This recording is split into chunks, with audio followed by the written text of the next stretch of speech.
Recording in progress. All right, so today we're going to do 5.4 and 5.5. This is the wrap up chapter 5 for probability.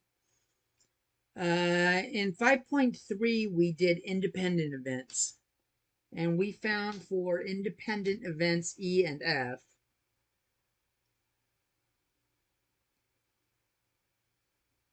we saw that the probability of E and F both happening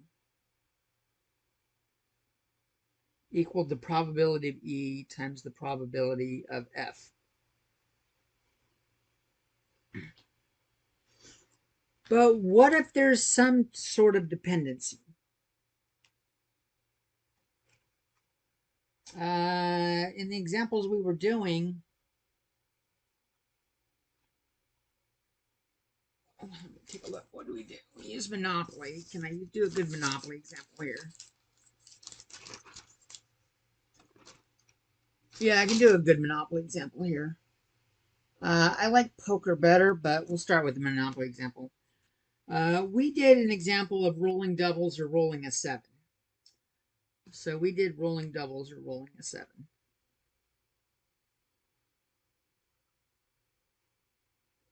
In Monopoly. So a dependent event is when there's some overlap.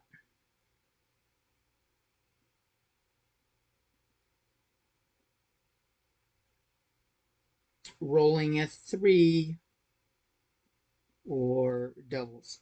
I'm sorry, or an odd. Let's go back to 7, rolling 7 or an odd number. Now, that's not necessarily dependent in and of itself. So I'm going to say rolling a 7 when we know the outcome is odd.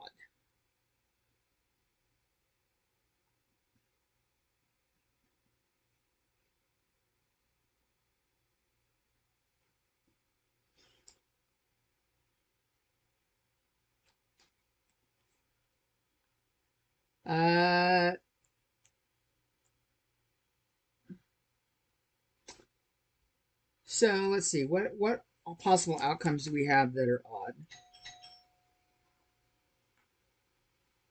If we look at the sums, let me bring up a picture of dice rolls.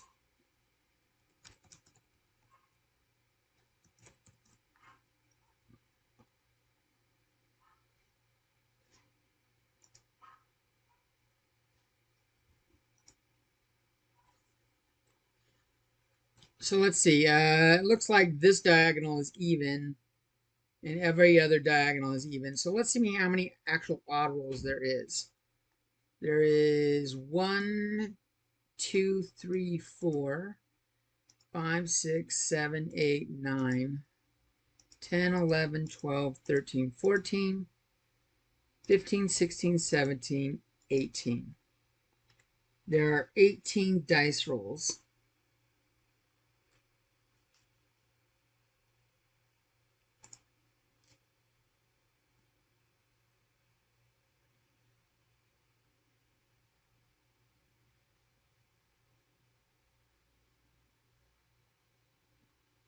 That have a sum that's odd.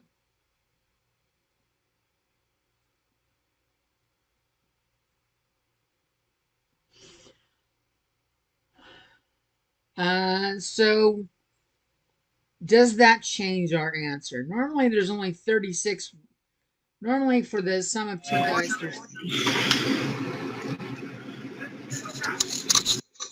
normally for the sum of two dice, the outcome is there are two dice, there are 36 outcomes. So half are even, half are odd.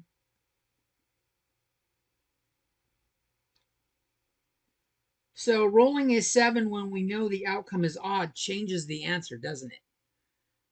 Probability of rolling a 7 when the outcome is odd. I can't include the 18 that are even. They're not in the outcomes. So what it ends up being is how many of them were actually 7? Let's go back to the table and look. Rolling a 7 there was 1, 2, 3, 4, 5, 6 rolls that equal to 7. So we would have 6 rolls out of 18 odd ones, which ends up reducing to 1/3. If we just did the probability of rolling a 7 without noting that, oh, I don't have the picture up anymore. There we go. Probability of 7 when the outcome is odd is 6 over 18, which reduces to 1/3. If I don't stipulate this when the outcome is odd, there's still 6 outcomes that are a 7 roll, but normally there's 36 outcomes, which would reduce to 1/6. So when we have prior information, it changes what's happening.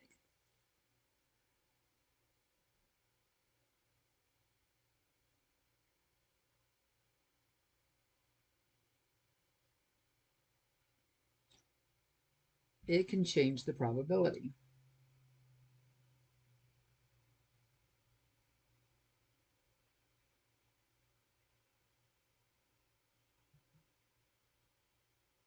Probability.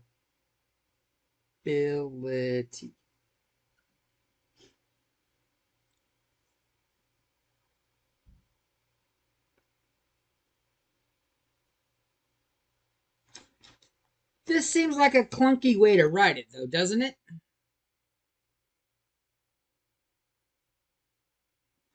So we shorthand it up. We don't like that clunky way. The way that this is written, wow, my pen just broke. Can I get it? Rude. Oh well.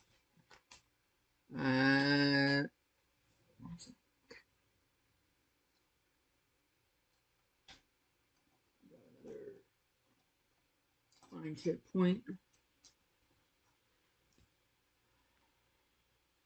Another way of writing this where it's less clunky is we don't say when the outcome is odd. We just say probability of a 7. And then we put a big line and we write odd. And I'll give you a more general description of that in a second. Just want to give you a chance to get that all written down.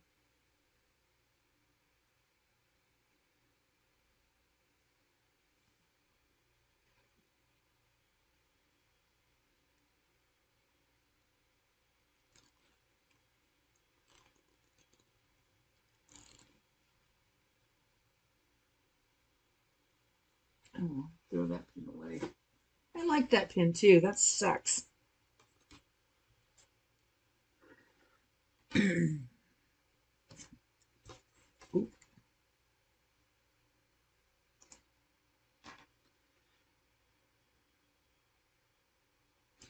When you're ready, if you're ready, if anyone needs this up longer, let me know. Otherwise, I'm going to move it. In 3, 2, 1, go. Okay, so I've been given an example. The formal definition of it is, or notation is, we write, the notation is for events F and E,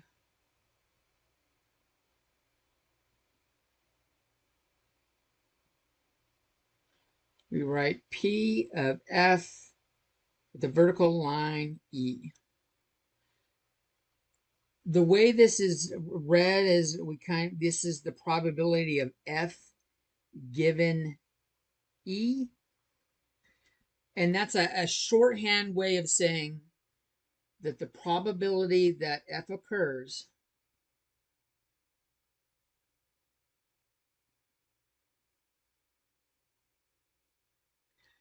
given that event E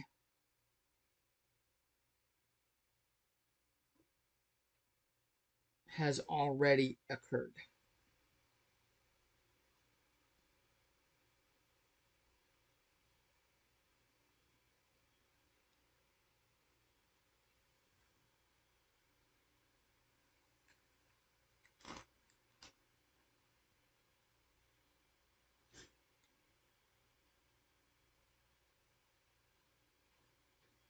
And we have a nice formula for it.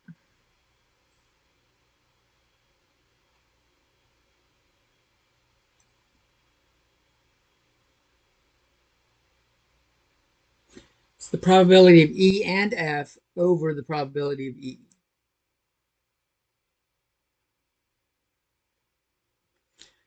We have another way we can write it. This is when it's probabilities, if we know the numbers but not the probabilities. Or we can do the number of events in E and F over the number of events in E.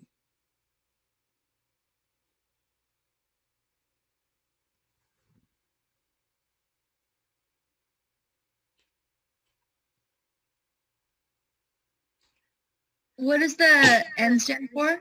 Notation? N is number. So like P is probability is when we have like decimals.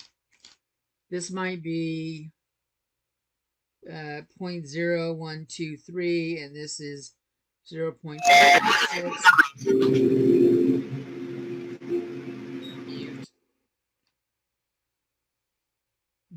But here we might just be having numbers. So it might be easier to say the number of events in E and F. There maybe say there was 456. I don't want to use the same number. That's 682. But there were 1,251 events in that. So rather than having to calculate the probabilities of each of these, if we just have the numbers, we'll use those. And I'll give you an example of that next. In fact, that's the easier one to start with. But I do want to point out something here. If I multiply both sides by probability of E,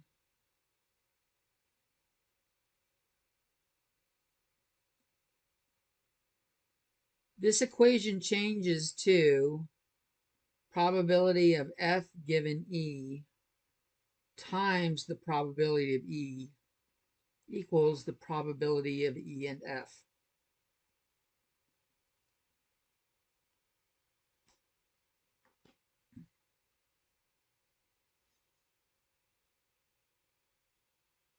And this is for dependent events.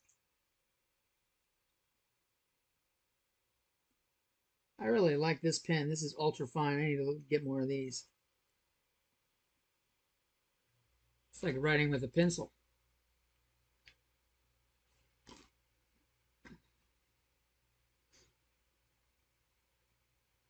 And we already had an equation for independent events. So I'm going to write that down and let's just compare them.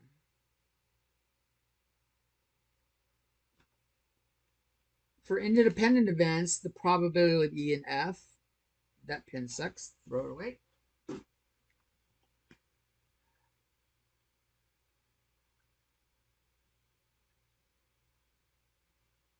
Was the probability of F times the probability of E.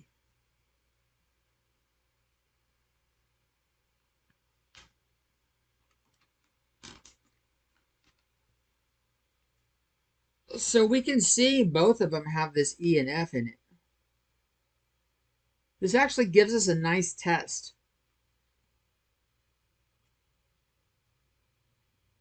This gives us a nice test for independence.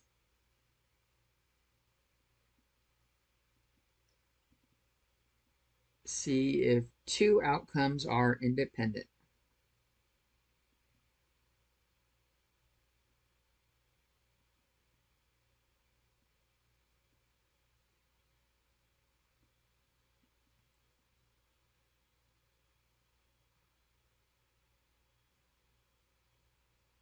And I'm going right off of these two things right here. If probability of F given E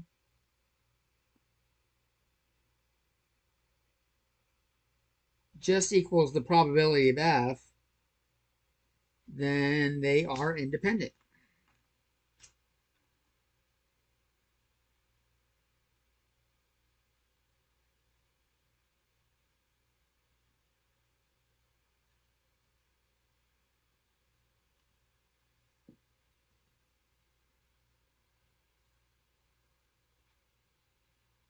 And all that really means is the outcome or the event E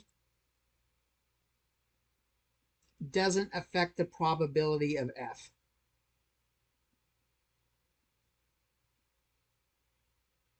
Or the outcome of F. They are independent, they are unrelated. Well, maybe I shouldn't say unrelated, because like if they're rolling dice, there is a relationship. They're both dice rolls. I don't know, unrelated is a good way to say it. But with that, we can do some examples, and maybe it's a little bit easier to see what's going on.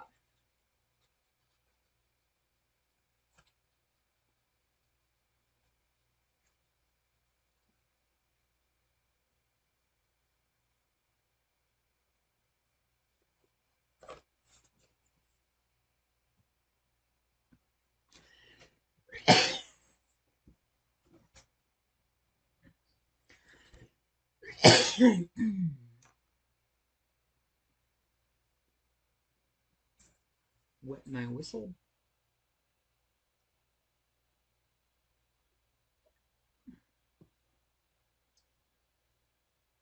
All right, if you need this longer, let me know.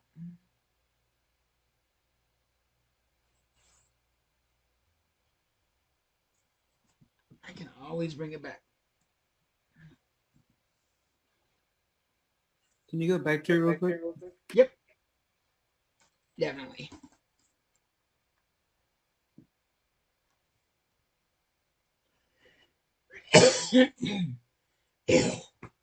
Got it. Thank you. You're more than welcome. Anybody else need it longer? Okay. Oh, 1 second.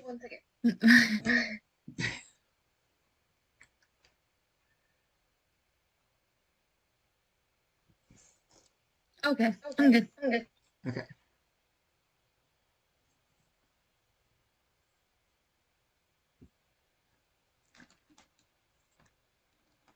Okay, so let's give an example.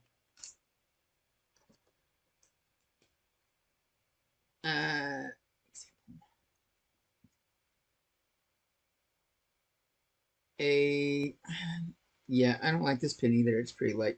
Let me get rid of that.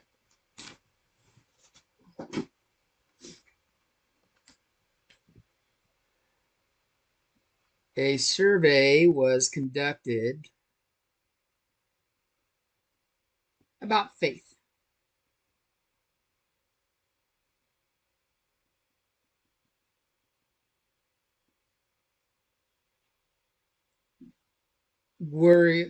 Are you an atheist? Wow, it's already a dead pin.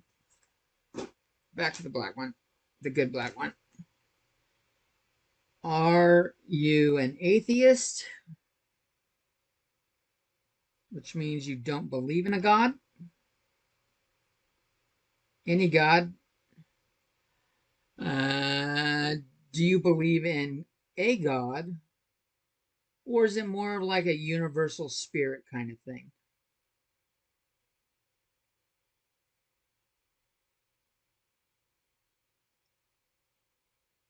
Spirit.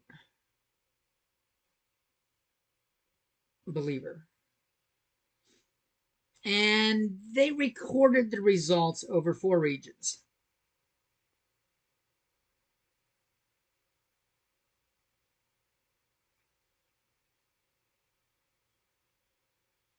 Four zones. So I'm going to make a table and show what the results were. We'll put region, we'll put a category for God, a category for spirit, and a category for atheism. And spirit is for the universal spirit category. Wow. Don't bump the board while you're writing, David. And so they did it by 4 zones. They did the East, they did the Midwest,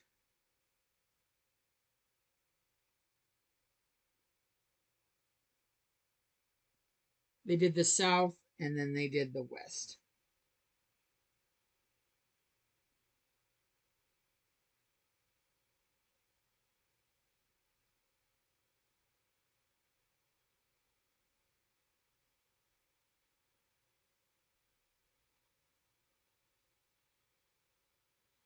And in each of these zones, I'm just going to write down the number of responses for each.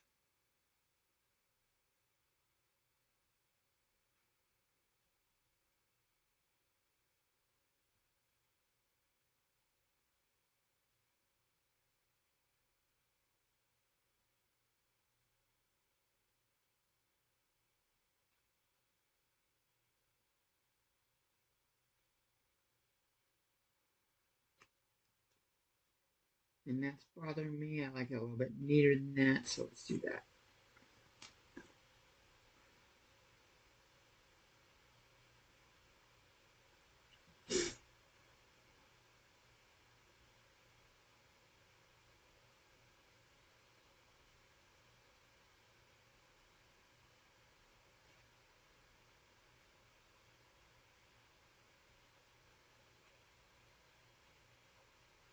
So that's our base table.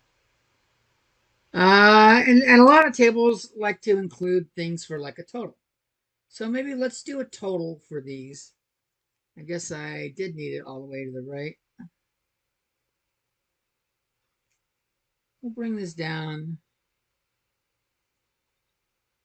And we'll do total, but I'll do total in this green color so that we know that this is a total. We'll do totals along rows and along columns.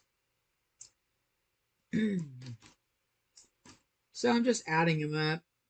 I've got 204 plus 212 plus 219 plus 152. It gives me 787. If I do the next column,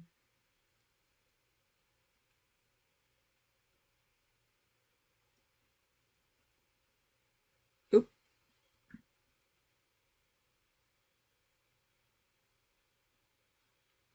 167. Let's see, maybe I'll do this in my head. 26 and 9 is 35, plus 15 is 50, plus 13 is 63.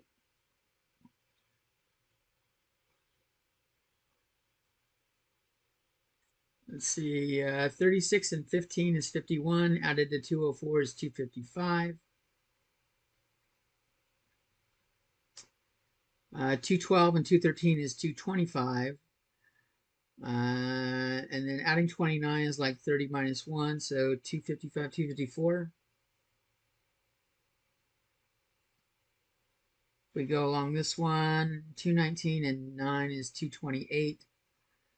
238, 248, 254 there. Wow. Is this always like that? How did I not notice this before?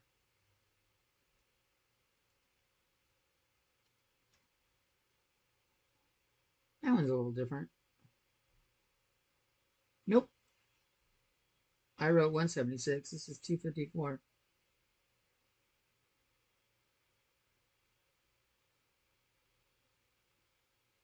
So they got kind of like, they did even amounts of people in each region. Just the responses they got there were different. If I add up the rows, or the things across the bottom,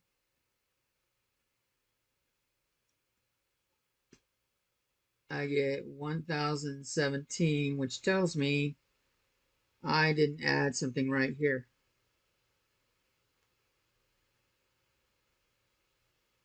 That's a 4.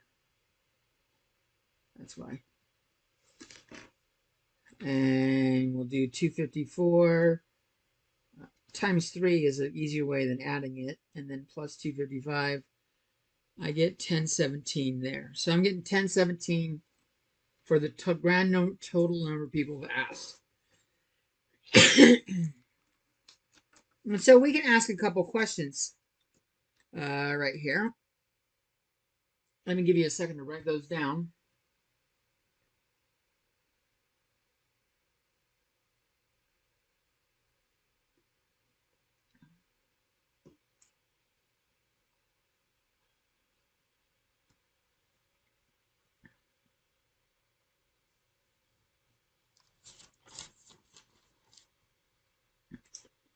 So our first question is going to be,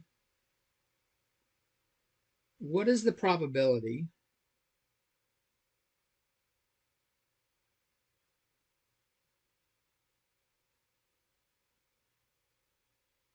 that someone who lives in the West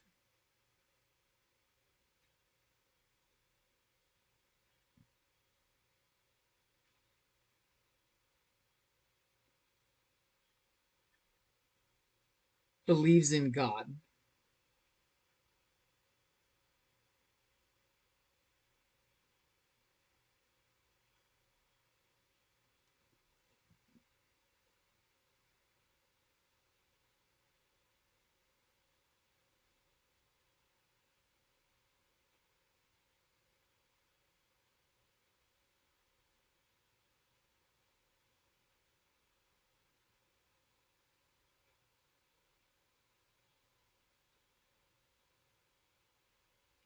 Okay, that's our question. We are starting at, let me just write that equation again and see what we can fill in here. I'm not working with probabilities. I only have numbers, so I kind of want to use the number one. This will make it a little bit quicker.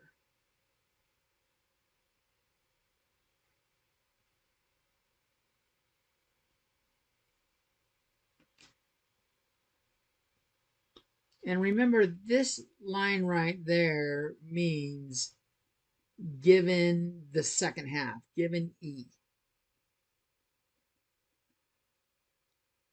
So what is like the given information here? In the question A, what are they assuming is already true? And what are they asking? So if we look at it, it says the probability that someone who lives in the West, they're saying let's ignore the people in the East, the Midwest, the South.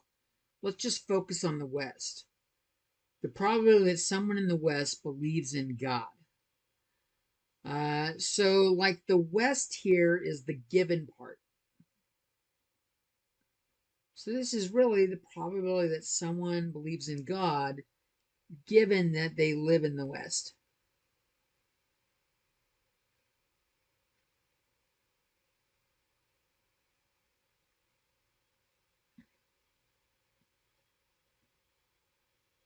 Well, now we can match that up. It looks like E is West and F is God. So if we're going to do this equation, this fraction right here, this is really the number that believe in God. And this is the number of God and West. All right, G and W.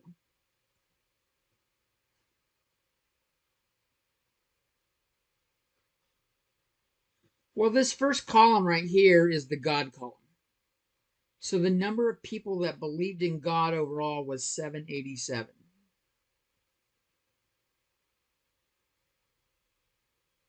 And the number of people that live in the West and believe in God is right there. It's the intersection of the West row and the God column. 152.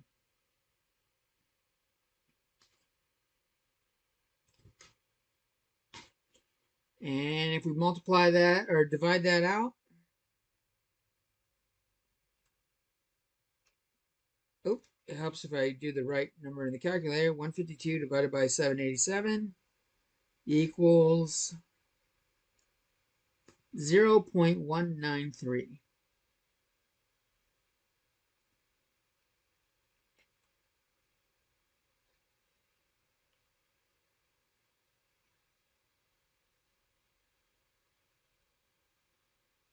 And we're going to change this question up and flip it around and see how it changes it.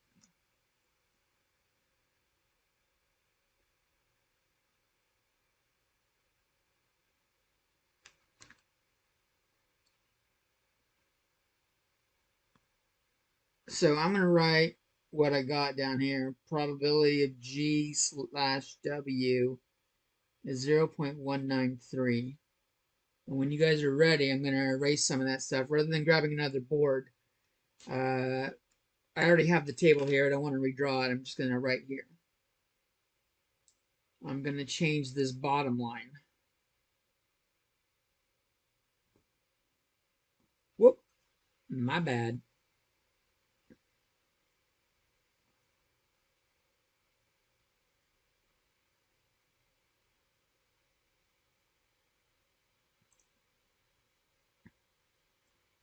And what we're going to do is we're going to change it to what is the probability? We're going to just switch around.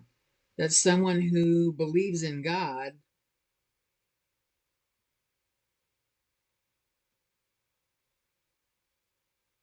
lives in the West.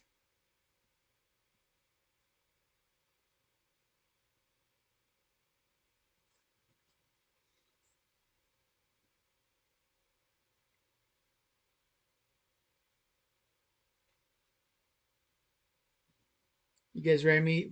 Or can I erase some of this other stuff now?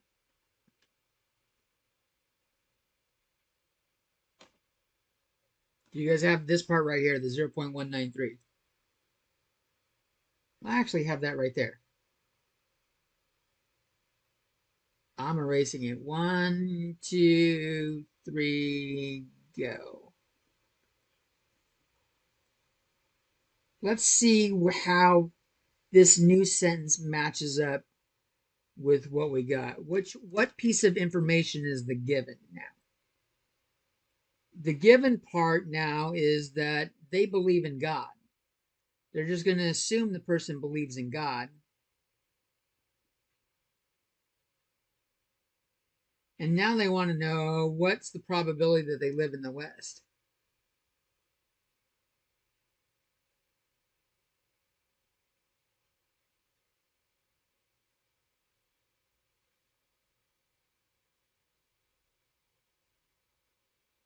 I totally fucked up the last.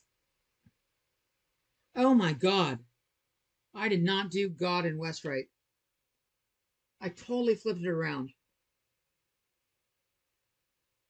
Let me do this way and. Yeah. So whatever we just did right now is wrong. Yeah, I think I switched them. Okay, so let's start with this question. Okay, so the probability that the given part is God, and the question is about West. So we're going to have number of West and God over number in God.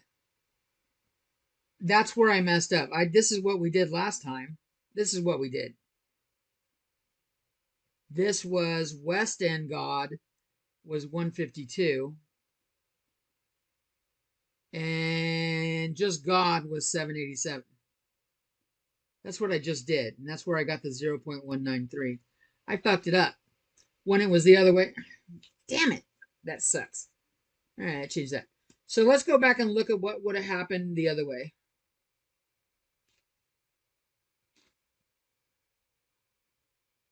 Let's use the black.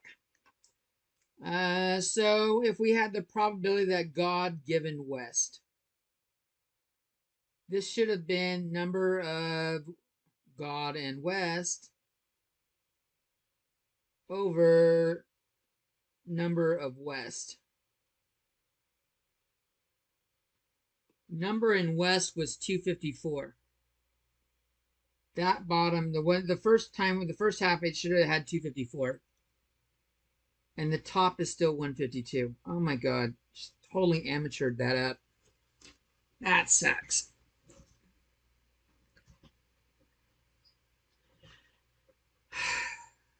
Well, it happens. Even people that know what the hell they're doing make mistakes. Use that as a learning lesson. Even I can make a mistake. If we do 152 divided by 254 in a calculator, I'm getting 0.598.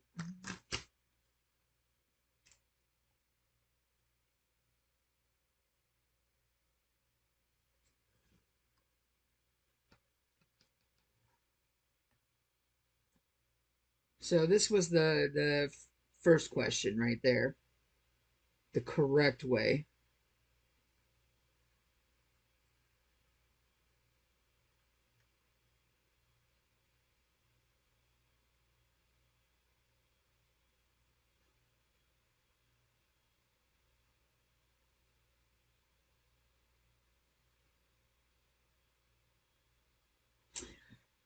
And when you're done, I'll show you another way of doing it that I should have done. I didn't pull the table back down and illustrate it, but I could do it pretty well with it as I'm erasing it. So when everyone has this down, I'll give you another 10 seconds, and I'm going to ask if you're done. If you're not done, let me know because I'm erasing.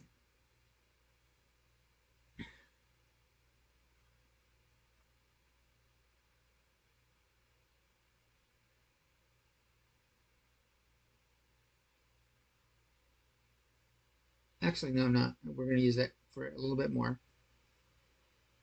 Let's see. So the way to look at this, let's look at this. The question I got here, the one I've got phrased here, which is the bullet, this greenish color. What is the probability that someone who believes in God lives in the West? So whatever the given information is, what you can do, especially if it's on like a piece of paper or something like that, what we're doing when we're given that they believe in God, what we're doing is we're focusing all of our attention on this column right here. And the rest of the table does not exist. Okay, you can flat out ignore everything else on that table. Maybe having the names there is still handy. We don't want to get rid of that. And now the information we're using is pulled from there. God and West is the intersection right here at 152. And the total number of people in God is 787. The first question when they were switched just focused on the West. That was the given piece of information. And you block out the rest and just look at the stuff in that row.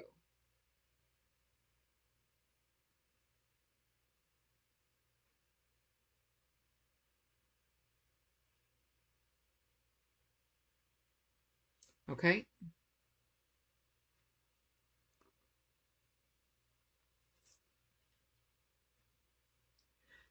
Now, what if I didn't use N and I used probability? I think that's worth showing. Because I think knowing how much extra work it creates shifting to probability might deter you from trying to do it yourself.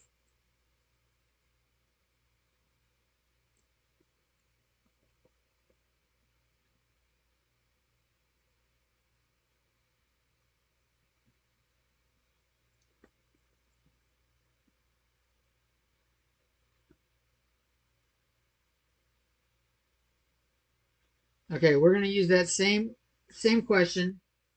This God and West question. The one in black down here. Oh, I might be able to do it right here on the board.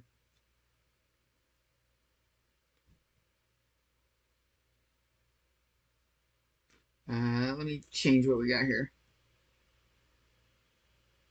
Let's get this to match the original stuff.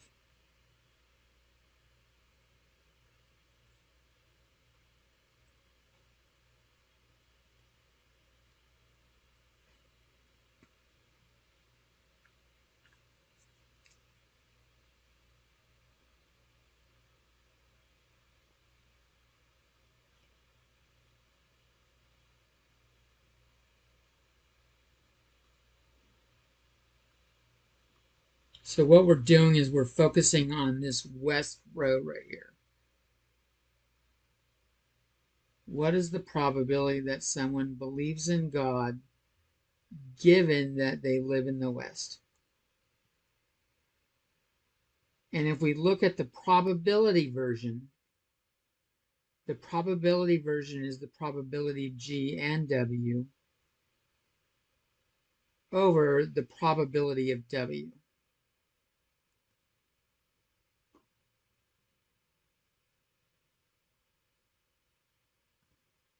Okay, all we've done is change from N to P. It generates more work though, as we're about to see.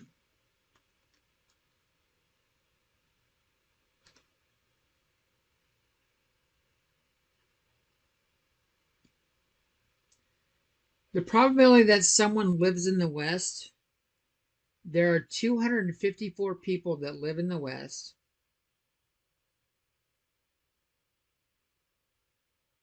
Out of 1,017 people.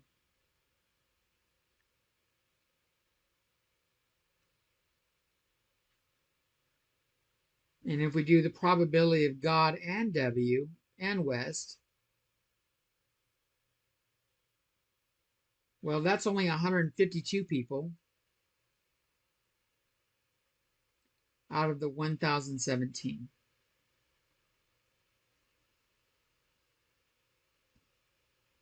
So I'm going to write that here. This one goes on top. This is 152 divided by, let's see if I can stack it.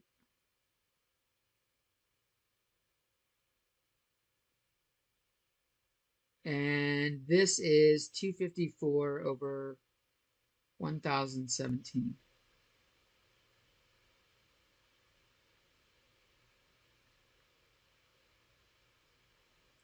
So I got fractions in fractions. I can calculate each of these separately. So let's do the 152 over 1,017.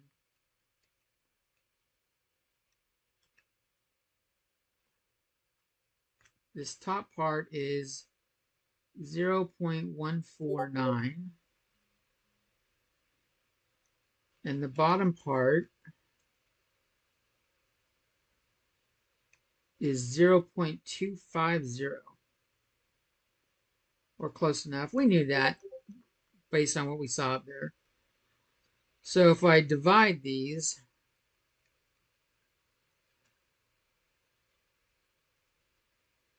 I'm getting 0.596 because there was some rounding in there.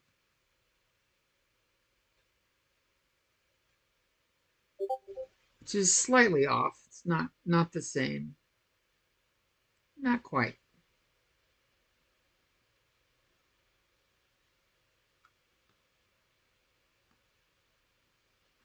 But an easier way to address that when you get to here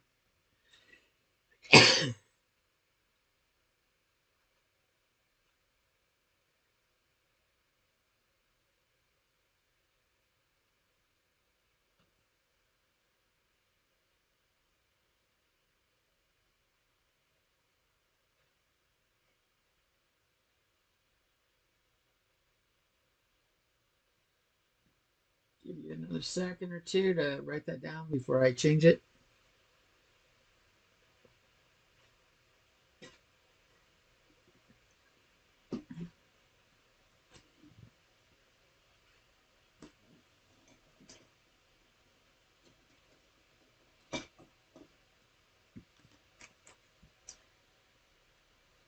Okay.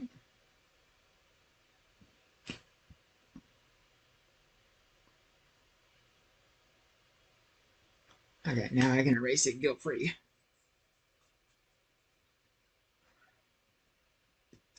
When you have the thing like that, a way to make this simpler is there's 1,017 on top and bottom. I can multiply this by 1,017 over 1,017. That cancels those, and we're left with 152 over 254. Which is conveniently what happens if you do the numbers itself. So if it's already in probability form, use the probability form. But if it's already in, if it's got people enlisted in terms of like number of people that did it, or rather than probabilities, don't bother shifting the probabilities until the end when you're doing one of these independence questions.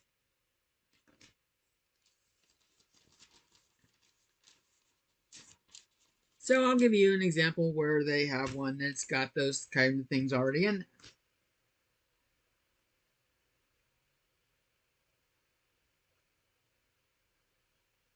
You guys ready for another question?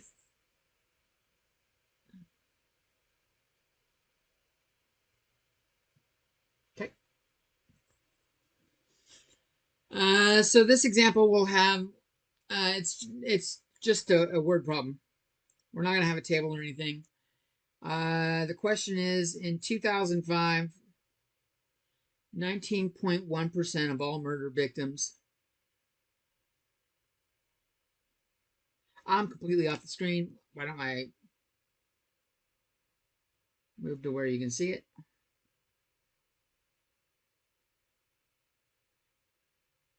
19.1% of all murder victims were 20 to 24 years old.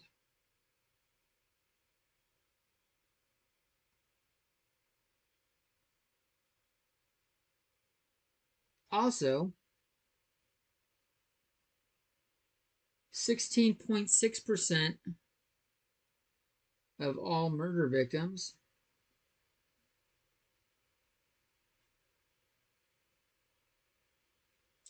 were male, 20 to 24 years old.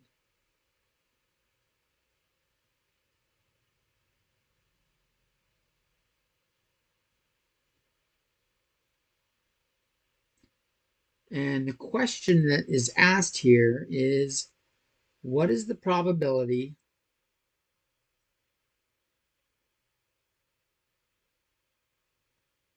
that a randomly selected 20 to 24-year-old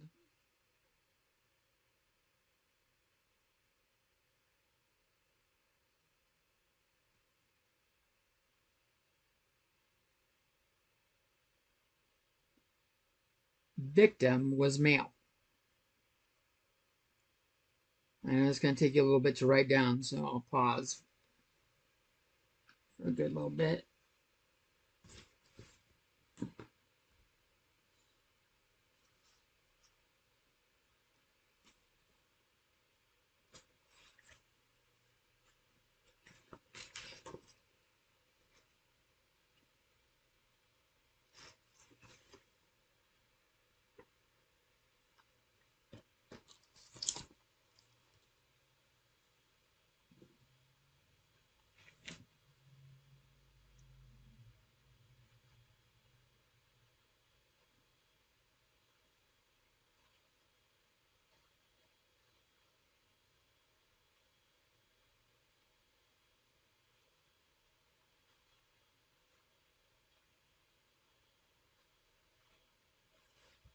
Cool. I haven't sent it to him yet, period.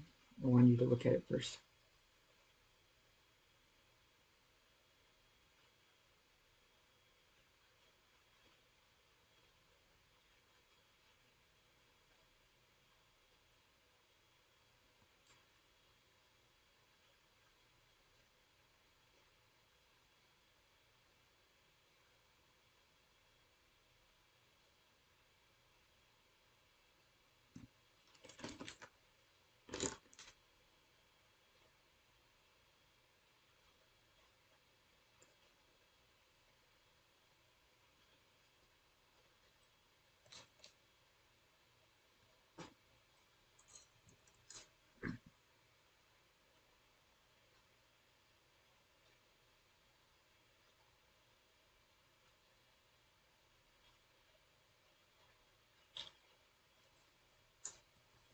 All right, so let's take a look at it and break this down.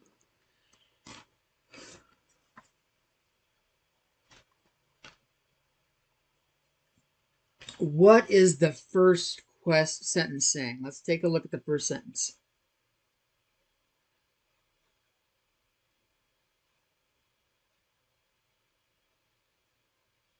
So every question is about murder victims, so that seems like it's an existing thing for everybody. That's just what we're talking about.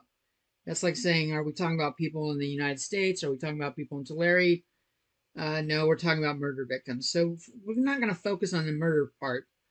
What this is telling me is that the probability that the victim was 20 to 24 years old was 19.1%. And we don't want to use 19.1%. Percentages don't work well in problems. So we're going to shift that to a decimal by moving that decimal point to the left twice. That's that first sentence right there.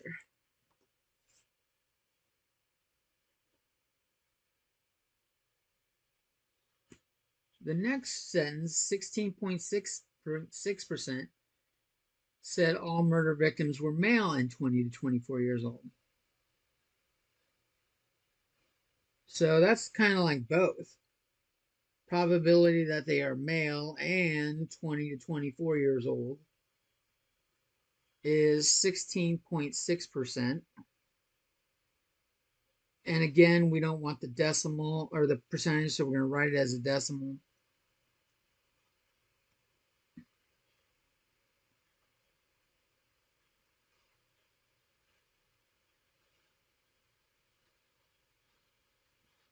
So finally, that last sentence, this is where we really got to stop and read it well. What is the probability that a randomly selected 20 to 24-year-old was male? The was male tells me this is the part that is the last thing they're adding in. Last thing added in. And not just because it's last in the sentence, but it's the way they've worded it. What they're saying is they've narrowed it down to just 20 to 24 years old. They're assuming the victim was 20 to 24 years old. That sounds like the given part. And now they're asking, what's the probability that they're male? Well, we would write that as probability that they're male given, that's that big vertical bar, 20 to 24 years old.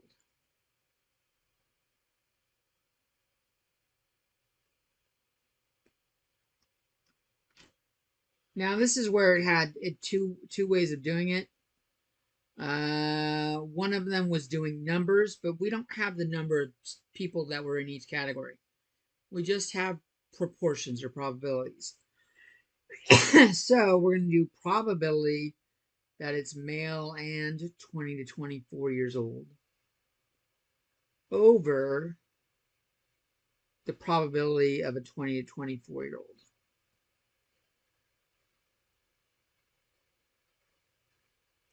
Which is convenient because we have these two pieces of data right here.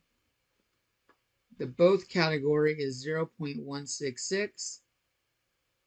The just 20 to 24 is 0.191.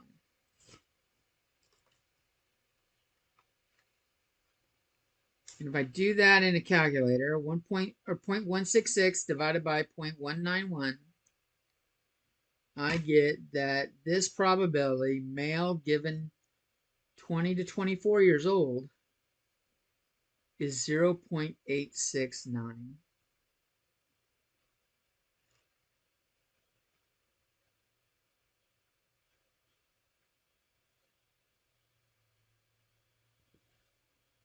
So that's how we do it, where they give us percentages already, which can be kind of nice. They usually don't come in a table. They usually come something like this. I do want to point out one thing for you that you might find helpful knowledge. What happens if I screw up and put the numbers in the wrong spot?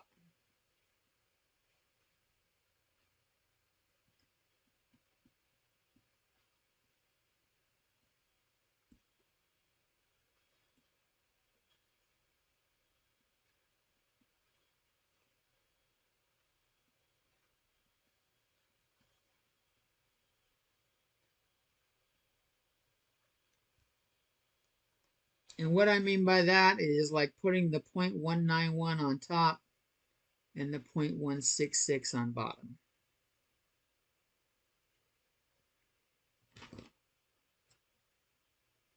I'm going to do that calculation right here. 0.191 divided by 0.166. I am getting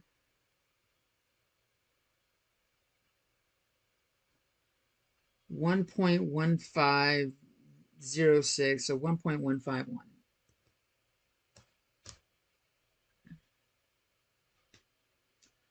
Remember, these are decimals that we can shift to a percentage. If I make this go back to a percentage by moving the decimal point to the right twice, I have that it's 115.1% chance that the murder victim was male.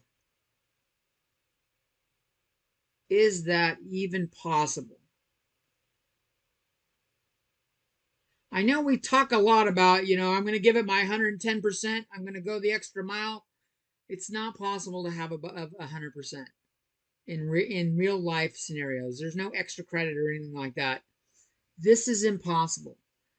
We cannot have, it's got to be less than 100%, which means it's got to be less than 1.00. If I shift that back to a decimal. So if you put it upside down and you get a number that's bigger than 1, you know you've got it at least wrong, presumably upside down. There was only 2 numbers here in this problem, so there was only one way to write it, or 2 ways to write it. But that'll help you with that.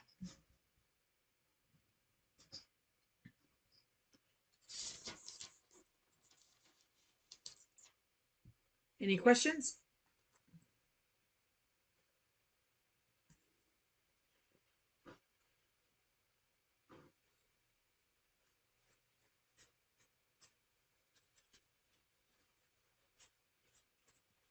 If not, we'll start 5.5.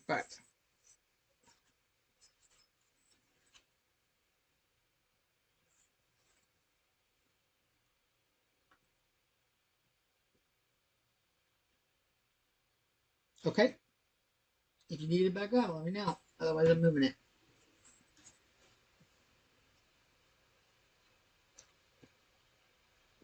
Although first, I'm going to show you something that I think is funny. This shows you how juvenile I am. Despite being a professor, I am part of I get the planetary report because I like space stuff. And this month's article is called the Uranus issue, or Uranus. It's really pronounced Uranus, but everyone says Uranus. And I giggled when I saw that. How juvenile is that?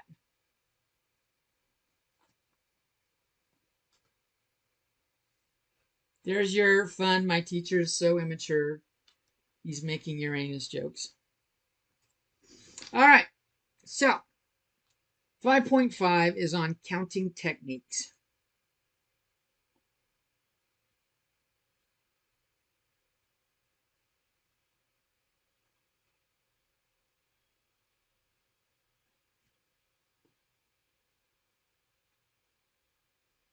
And if you look at vehicles, let's talk about vehicles in California. A typical California vehicle has a license plate.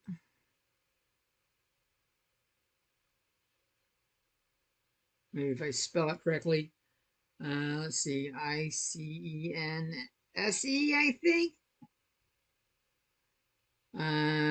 Like it starts with a number, and then it's got 3 letters, and then it's got 3 numbers. 7 things overall.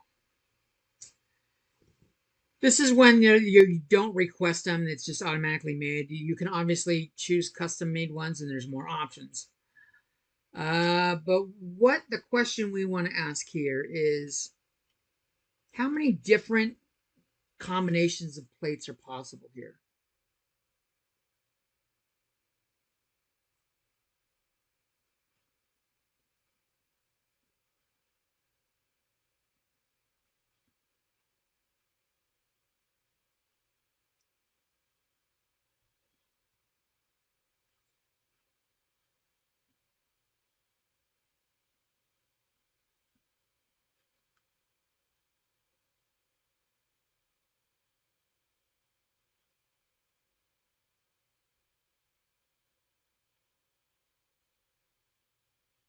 And I think let's just focus on the first 2 for now.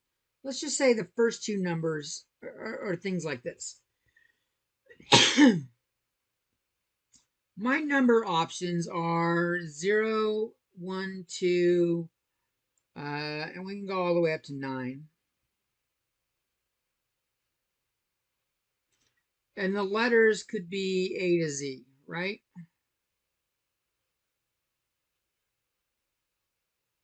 So like I could have a 0A, I could have a 0B, I can have a 0C, a 0D, all the way over to 0Z.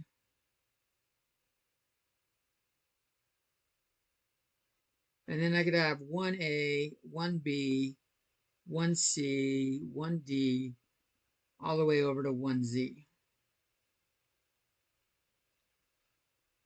Each of these rows that I have listed right here has 26 combinations or 26 outcomes. It's big, the letter's the only thing changing.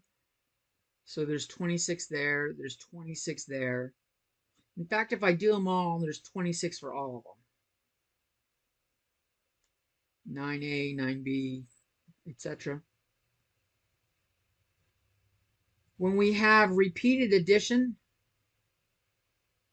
like we have here, if I wanted to add these all up, repeated addition is what we call multiplication.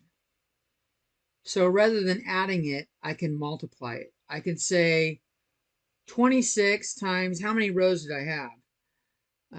1 to 9 counts as 9, and then the 0 is like a 10th number. So there's 10 rows times 26 letters. There would be 260 combinations just for the first number and first letter. Now we want to up that to do all of them.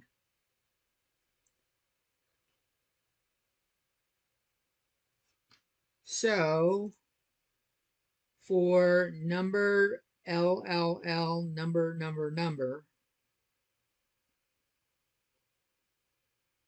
the number could be a 10, any number of 10, 0 to 10 or 9. The letter is A to Z, so that's 26 letters. In fact, the second one, it didn't say we couldn't have the same letter. So all the letters could be 26, and all the numbers could be 10.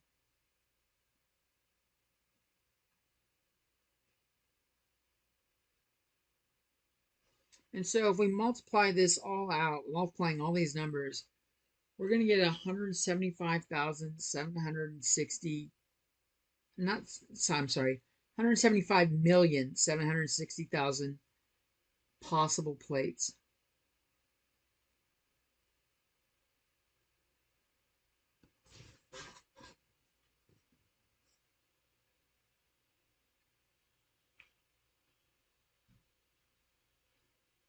With this pre-existing structure right here, like that.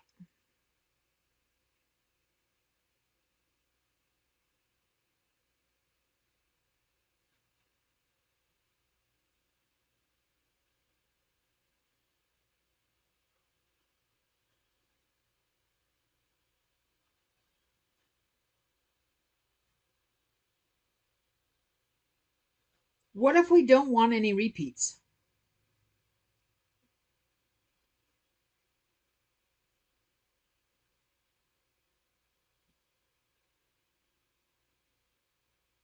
Like we don't want to see 2 9s or 2 C's.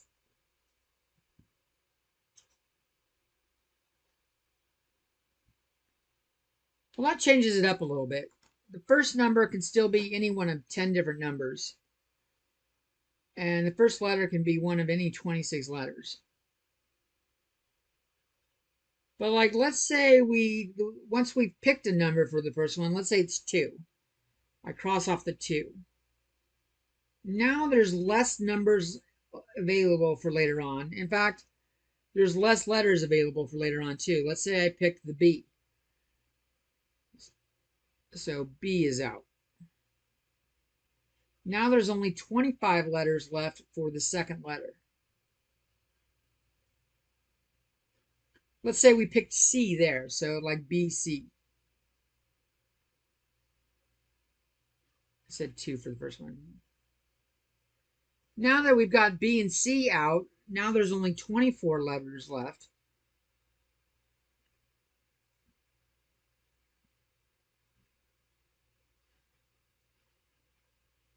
Say it was a D. And now we don't want any more letters, we want numbers.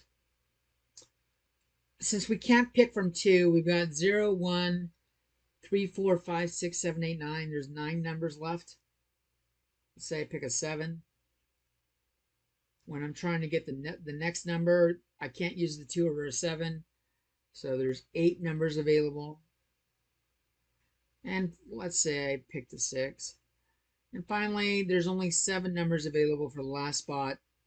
And let's make it a 3. So the probability changes. Notice when we're doing stuff like that, it drops down by 1. You'll see that a lot. If we multiply that out, we get 28,624,000.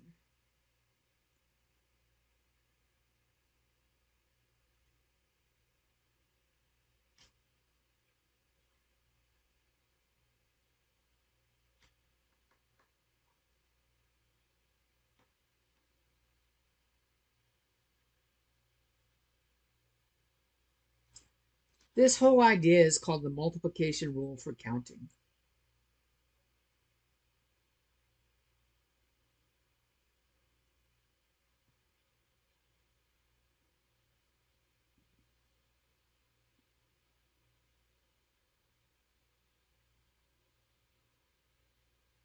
Rather than writing out all the different combinations, we can multiply the individual outcomes for each thing together.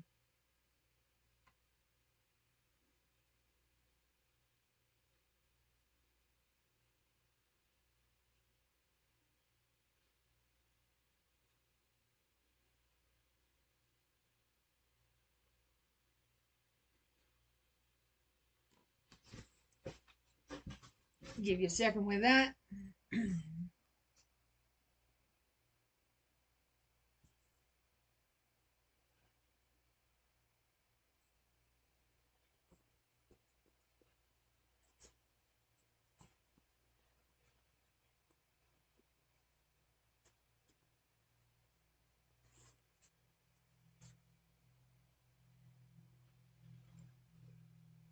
If you need that up longer, let me know. Otherwise, I'm going to move it. I need it up longer, please. Okay. Just quick with that. Don't touch my shit. Funny.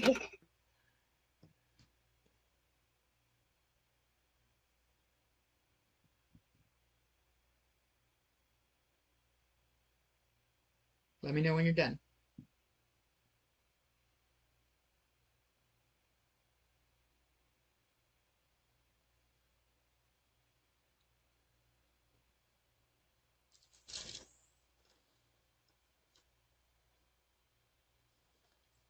All right, I'm good. Good. If anyone else needs it longer, let me know. Otherwise, the show goes on. So like another example, you can see like this. If you've ever been on a dinner or on a cruise, like a cruise boat, and you go to like the fancy meal, they only make so many different combinations of things. They might give you, like, you can choose from 1 of 4 appetizers. Oh shit, like Chili's does this. The Chili's restaurant, they give you can pick an appetizer, but there's a limited number of options. Then you could pick, like let's say there was 5 entrees. So 1 of 5 entrees, or that's the regular meal. And maybe 1 of 3 desserts.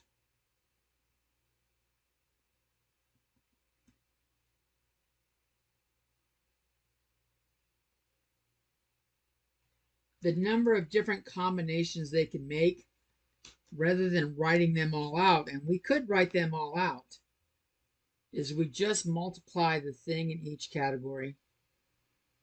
4 times 5 times 3. 4 times 5 is 20. 20 times 3 is 60.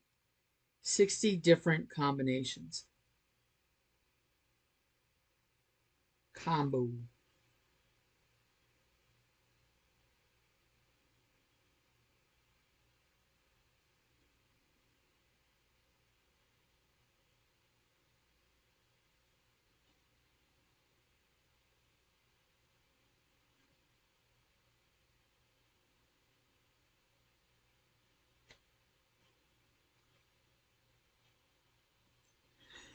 That's an example. I need to explain something that so you know what it is. And that thing with the license plate, when we had no repeats, remember we had 10, 26. I'm just rewriting the numbers real quick.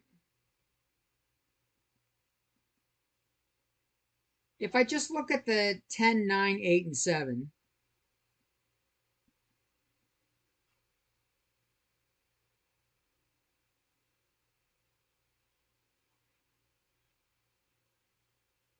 I could do something a little bit differently. I'm going to write it out and then show you where this is leading. Well, I could multiply this by 6 times 5 times 4 times 3 times 2 times 1 over 6 times 5 times 4 times 3 times 2 times 1. And you might be asking, why the hell would you do that, Mr. Jones? It's already got enough. Why would we do this? Well, these all would cancel out, so I'm multiplying by 1 technically. But when we have something like this, where we have numbers multiplied together and they keep decreasing by 1 all the way down to 1, this is called a factorial. And the way it's written is with an exclamation point. So this top is described as 10 factorial, and this bottom is 6 factorial.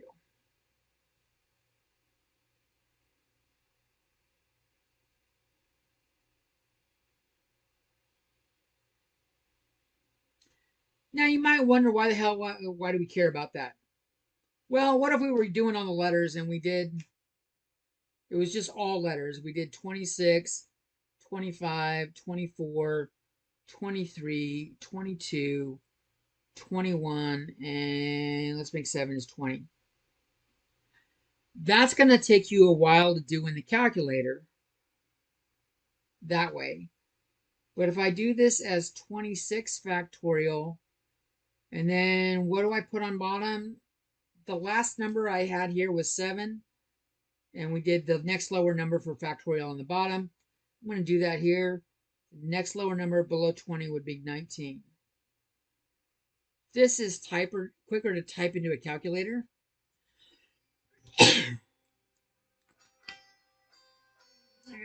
Turn that off. Don't know what that was. How would you simply define factorial? Just the green numbers? No. The general thing is like n factorial is you have the biggest number, and then you do n minus 1, and then do n minus 2, and you keep going down until you're like 3, 2, 1. So this top part here is 10 factorial. It has to start with the top number and keep going down by 1 until you get down to 1. So 4 factorial would be 4 times 3 times 2 times 1. 5 factorial, I don't want to use the one we had up there. 5 factorial is 5 times 4 times 3 times 2 times 1.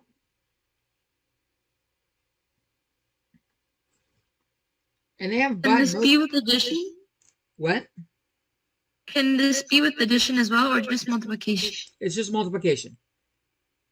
They have something different with addition, and we don't need it for this class, and it doesn't show up on calculators because it's a rare thing to use. But the multiplying thing actually comes up a lot, especially in probability. So a lot of calculators have it. If I can, let's see if I can get it close enough on my calculator. My calculator has a shift key, and then I've got an X with an exclamation point. It's kind of blurry, but I can access it there. So I can do shift. Oh, wait, I need to do the number first. If I want to do 5 factorial, I can do 5. And then I hit the shift key and I hit factorial. And it makes the exclamation point appear on the calculator. And if I hit equals, it does it out for me. 120. And that's the same thing as if you type it all in. 5 times 4 is 20. 3 times 2 times 1 is 6. 20 times 6 is 120.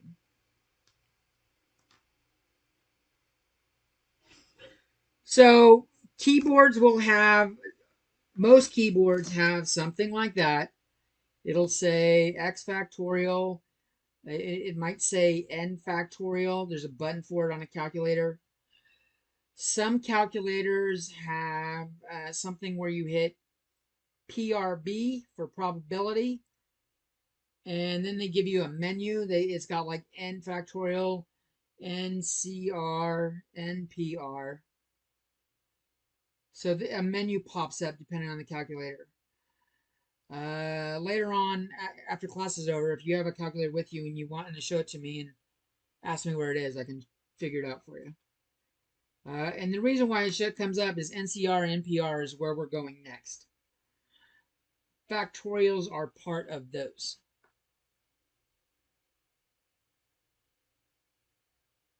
So that's just a little bit of math explanation what a factorial is. Let's see it. Where is it? Why do we care? I'll show you why we care.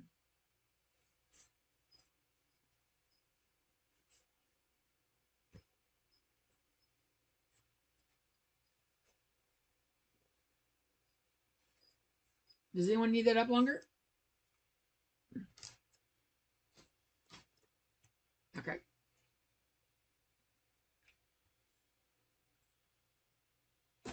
We're going to look at permutations versus combinations.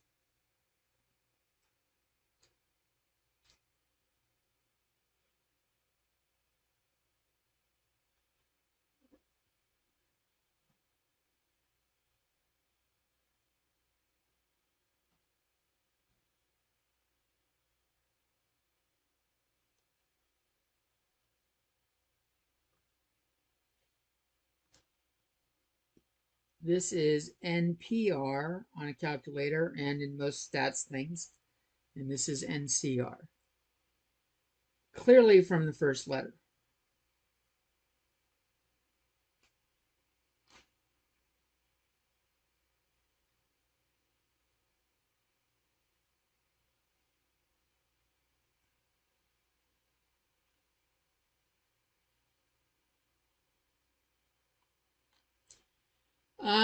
So the N in this, N stands for distinct objects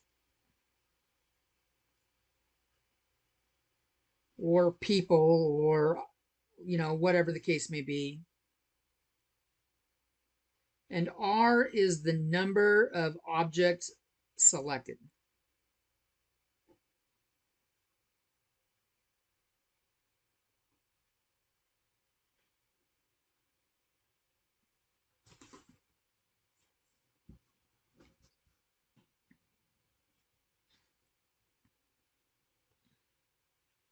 Where do we see this in real life? One of my favorite foods, pizza.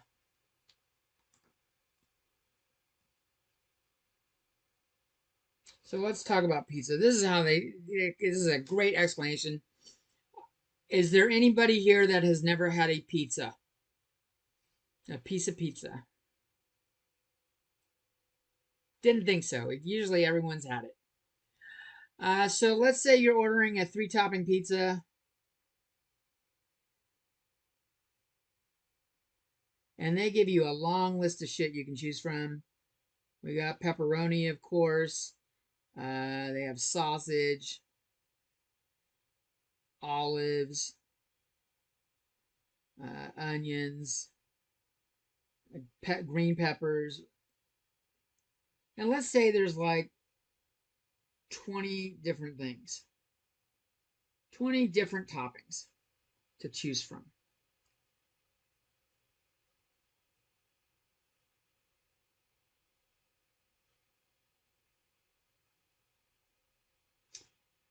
Where this applies is the difference between permutations and combinations.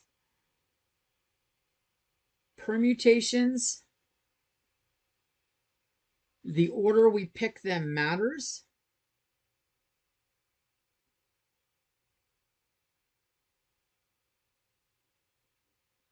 And for combinations, the order we pick doesn't matter.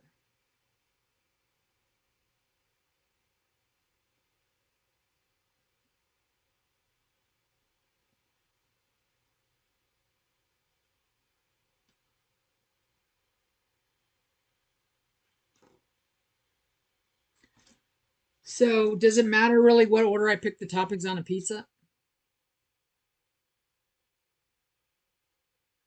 No. No, it doesn't.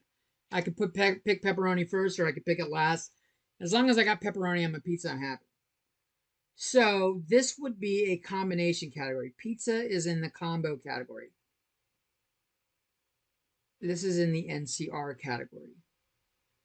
So in the example I gave with 3 topping pizza with 20 choices, and we're assuming we don't want to pick the same topping more than once, this would be 20C3.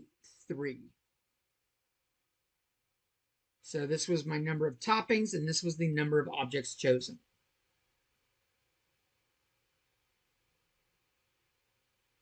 And we'll do that in a second on the calculator. Well, now shit, we can do it right now. My calculator has, when you look at it, where's my little trusty? Oh, you must have dropped it.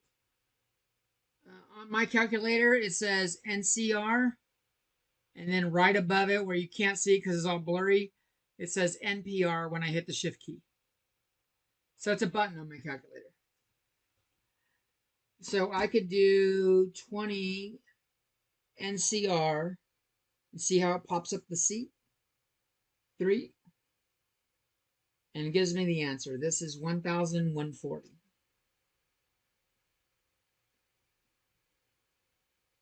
I'll come back to the equation on how to generate it without a calculator in a second. But permutations is the easier one to show the formula for. So we're going to start with permutations. Pizza is the easiest example to describe any of this shit in. So like that's why I started there with the general description of combinations, permutations. Permutations would be if you had to pick pepperoni first, then you had to choose olives, then you had to choose sausage. There are things in life that have that, right? Races. Races have this. There's a first place, a second place, and a third place. So order matters in a race. It also matters when you're like picking people and you want it to be unique. So let's say there's a club on campus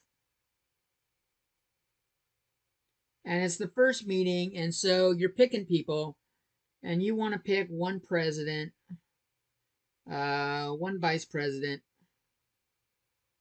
You probably want a secretary and a treasurer.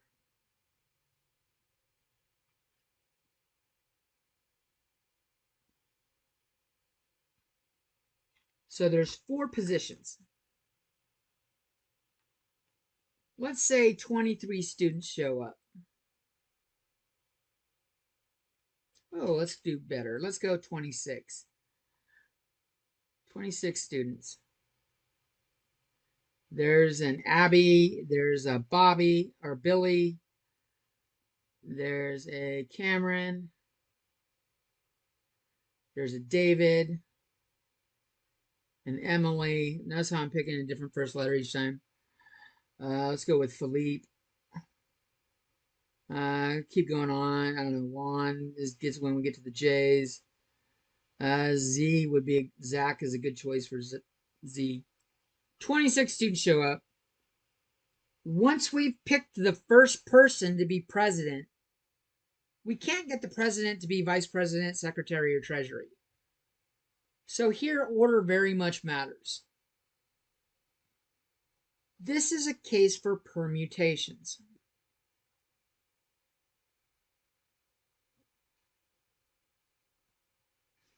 In this setup, there's 26 students and 4 positions. We would have 26P3. 4.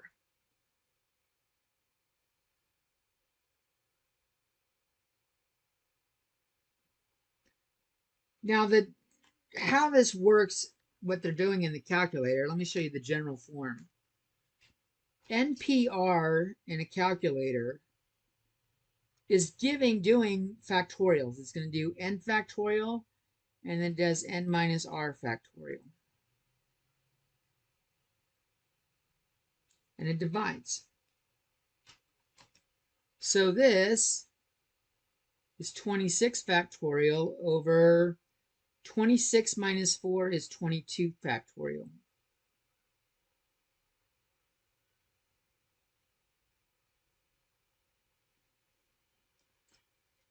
And we saw how that worked out with the when we were doing the 10 earlier. If I have 26 times 25 times 24 times 23 times 22 times 21, I can keep going down, and I'm dividing it by 22 times 21 times 20. These all cancel out. The 22s cancel, the 21s cancel, the 20s will cancel, and the actual value is that right there. So this is just doing the multiplication rule of counting.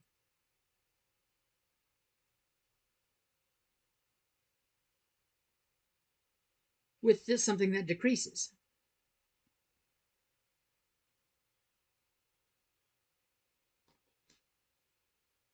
And another way of showing that little bit right there, I'm going to change this last part. I'm not going to write the 22 and 20. I'm going to stop at the 23. Maybe I should rewrite that part. We got 26 times 25 times 24 times 23. And then whatever factorial I have on bottom, I'm going to stop there. I'm going to say 22 factorial. And I got 22 factorial on bottom. These cancel out. And I'm just left with the 26 times 25. And let's see. Let's do this all three ways. I'm going to do 26p. I got to do Shift NCR. Gives me the P there. 26p4 is a lot. It's 358,000.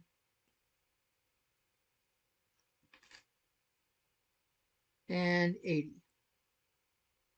or 800. Okay, that was doing the NPR button. If I do the factorial approach, I do 26 factorial divided by 22 factorial.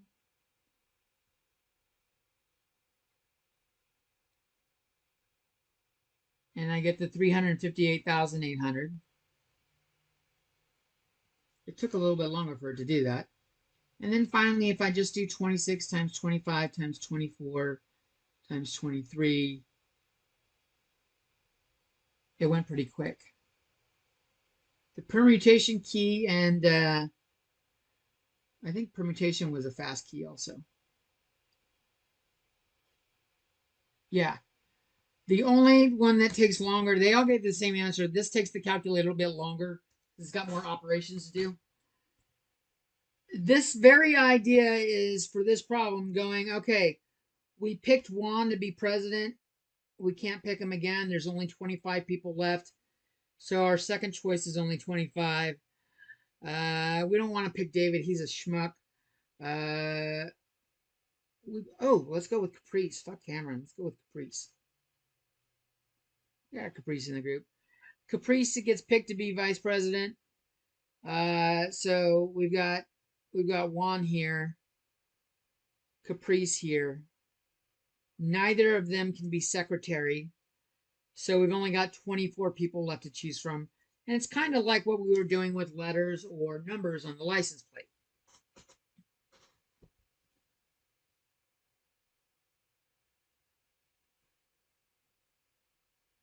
Give you a second to absorb that. I'll give you one more example, and then we'll switch to combinations. We started off talking about races, so I'm going to go over races with you.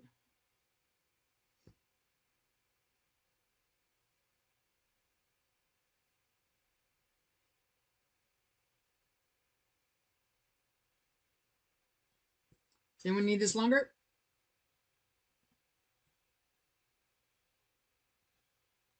These are calculator options at this point. All right, so when I was like 10, my cousin Annette, in fact, I dreamed about her last night. She passed away like 20 years ago. I dreamed about her last night. My cousin Annette took me to the horse races at the state fair in Sacramento. And my mom had given her money, who has also passed away. This is a story with a lot of dead people. My mom had given her money to spend for us on the state fair, me and my brother. And she wanted to show us how horse racing is a way to lose money. Gambling is bad. So rather than letting us bet on just pick a horse and see if it wins, she had us each place a trifecta bet. A trifecta bet in racing is where on your ticket you pick first place, second place, and third place. And all of them have to match. You have to pick, when the horses cross the line, they need to pass in the order that you picked. It's called the trifecta. I don't remember how many horses there were, but generally there's around 12. So if there's 12 horses, how many different combinations are there to pick 3 horses? I can do 12. And in the order matters, when order matters, we got to use P. 3.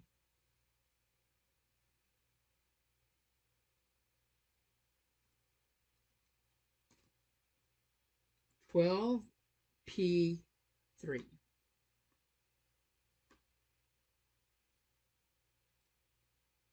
So there is 1,320 ways that a horse can finish. 12 horses can finish a race. Counting first, second, and third only, not fourth through the rest. So, what is the probability of winning the trifecta? Probably winning the trifecta, you only get one, you've got one ticket. One ticket, and there's 1,320 combinations.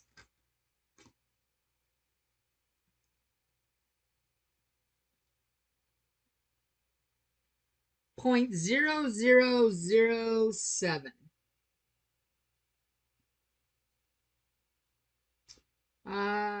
5, so we'll say 7.6.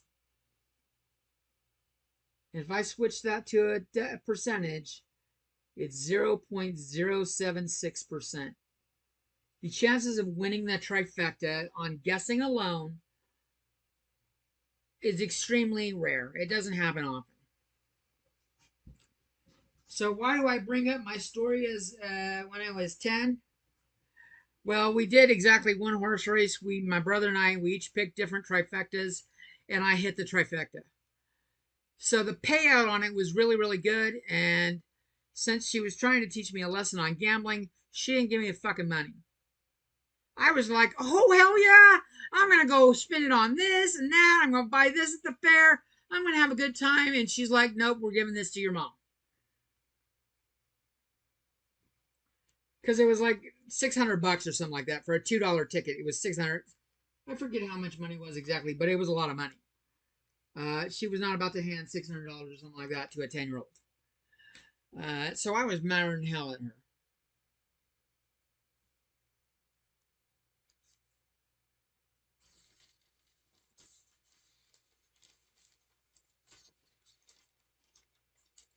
Do you always use the P3 when order matters? Did you say that again? Do you always need to use the P3 when No, order matters? The P matters. The 3 was based on this.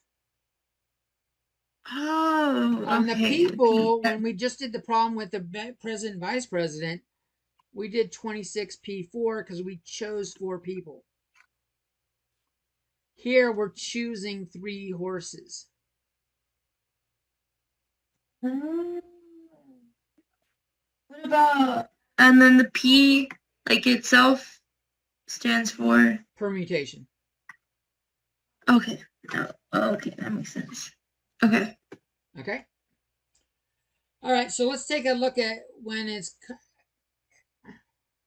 combinations.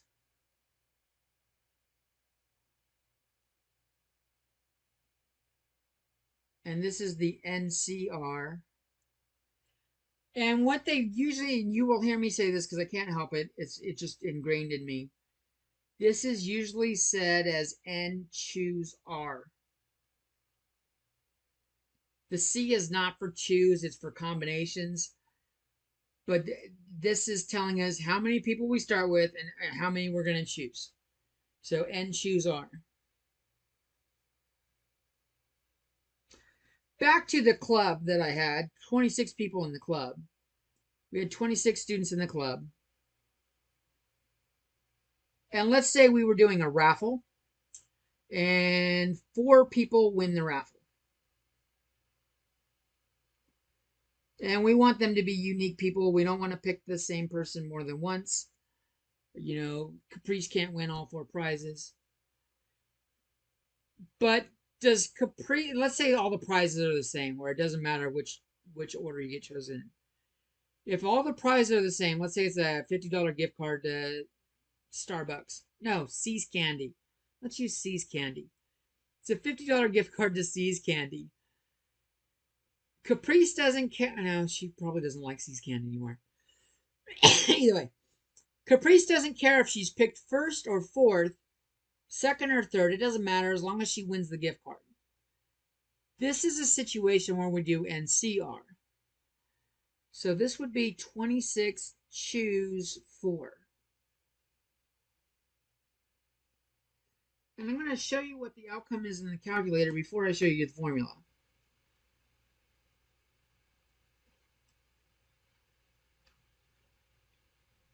$14,950. And recall when we did 26P4, it was 358,800.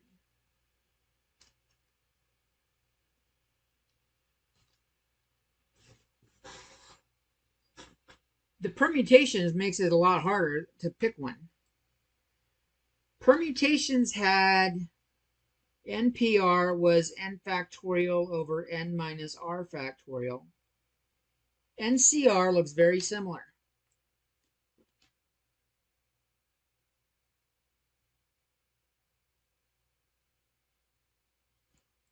It's identical to NPR, but it has another factorial in it, r factorial.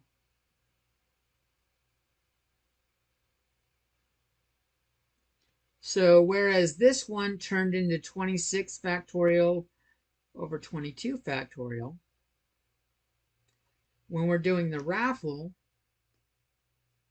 my 26 is my N, my 4 is my C. I've got 26. Wow, I got a lot of black in there. Oh, that looks kind of Halloween-y. That's kind of cool looking. The N factorial is my 26. That goes on top. My N minus R is 26 minus 4 is 22. And 4 factorial.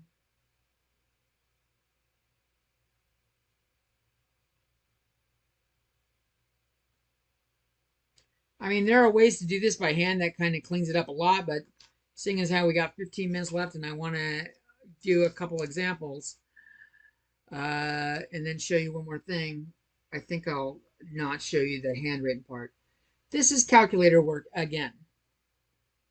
Doesn't matter which one I use, but if your calculator has an NCR and NPR button, like mine does, you're good to go. Most do. Only general, like the basic, it's only got plus, minus, multiply, divide. Calculators, general arithmetic calculators don't have it, but everything else does.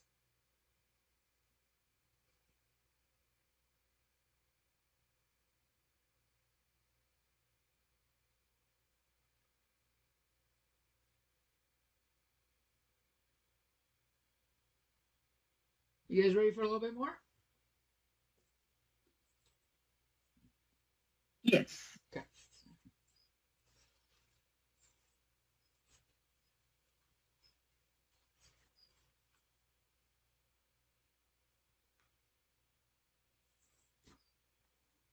Oh shit, I told you we'd go back to the pizza. Let's go back to the pizza.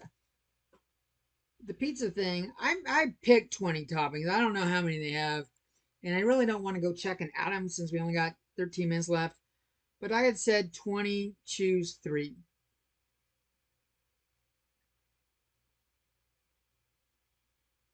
What that's doing is 20 factorial over 20 minus 3 factorial, which is 20 factorial over 17 factorial,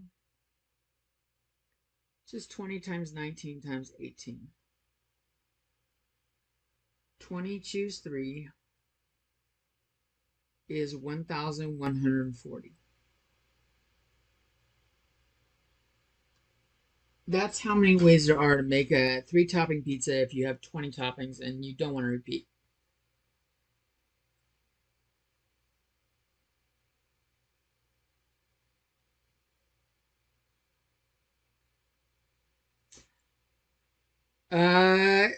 State lottery is a good example.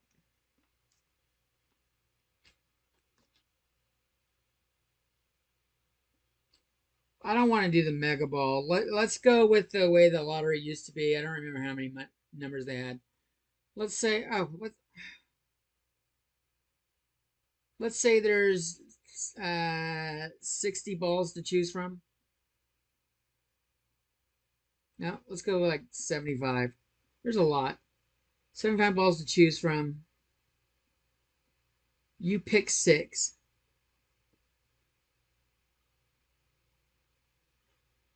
Again, on the lotto, you don't care if your numbers are picked in the exact order you picked them, or as long as the 6 numbers are picked, you're happy. This would be 75, choose 6. How many different ways are there to pick 6 different balls out of 75 balls? It's a lot. There are 201,359,550. Maybe when we're done with this, if we've got time at the end, we'll go look at the actual lotto. And the probability of your 1 ticket winning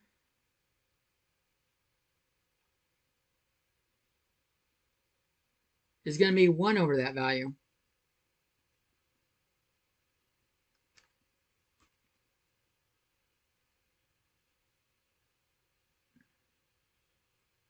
God damn, that's a lot of zeros. 1, 2, 3, 4, 5, 6, 7, 8. 7 or 8 zeros after the decimal.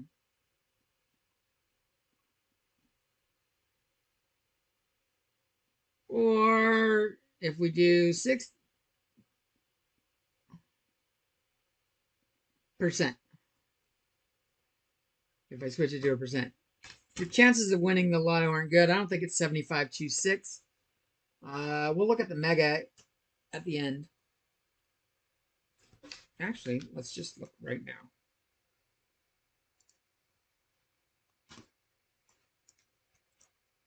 California Mega Lottery. I don't want images. I want all.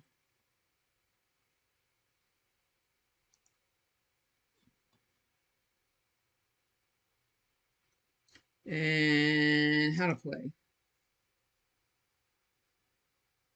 There are 70 numbers on the Mega Lotto. And 25 for the Mega. So 70 and 25. Let me go back to the picture. So the Mega Millions.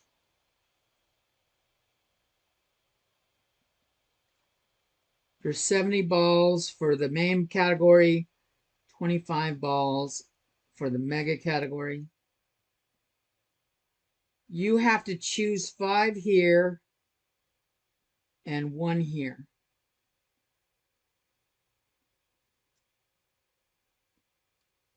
Well, what is 25 choose 1? 25 choose 1 is just 25. So what this really boils down to is we have 70 choose 5 times 25, choose 1, which is just 25 times the 70, choose 5. What is that in a calculator? 70, choose 5.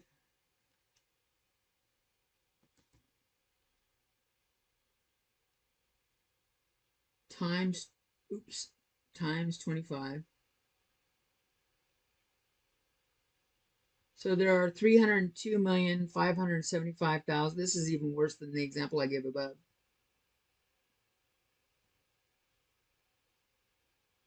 And if we calculate the odds of winning the Mega Millions there, we're now down to a 3 on that one. So even lower than the one before. The odds of winning the Mega Million aren't good.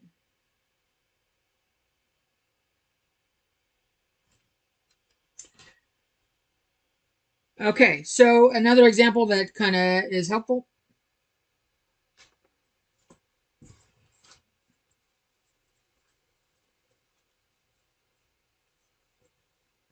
Because this is in the homework.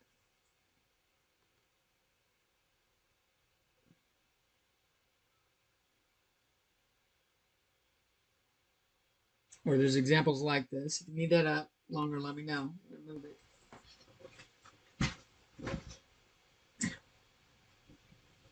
Let's say we have 30 students.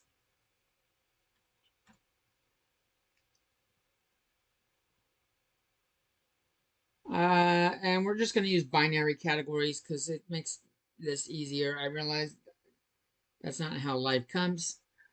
Let's say there's 18 girls and 12 boys.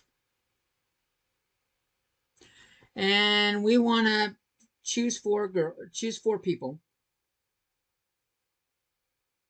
And we're going to maybe do it randomly. What is the probability that at least one is a girl?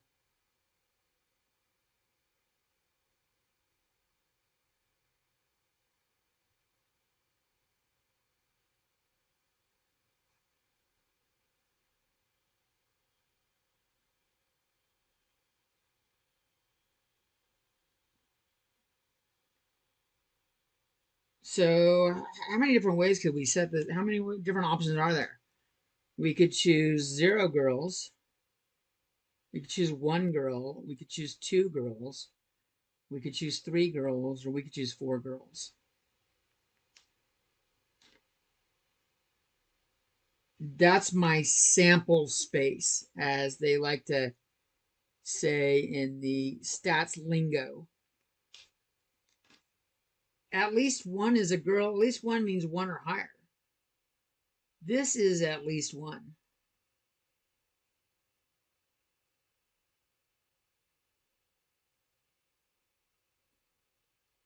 So calculating this here, it would be a pain in the butt.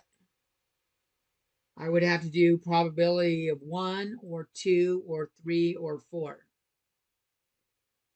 This is where we can use that complement rule. The complement of at least 1 girl is no girls. Is the complement.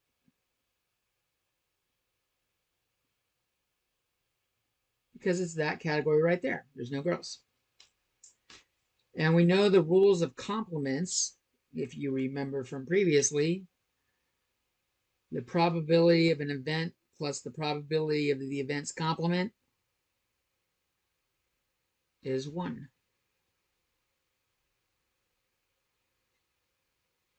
So if I want the probability of the event, I can just do 1 minus the probability of the event's complement. And it turns out finding this one's pretty easy. That's just the probability of 0 for the event's complement.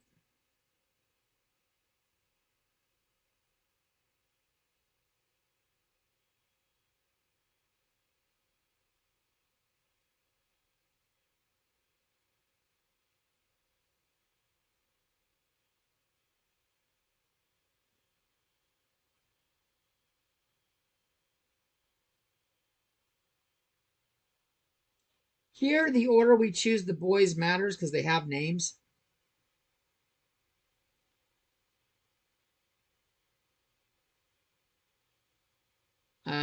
So we're really looking at, for the boys, picking all boys, picking 4 boys, basically is 0 girls, is 20 pick 4.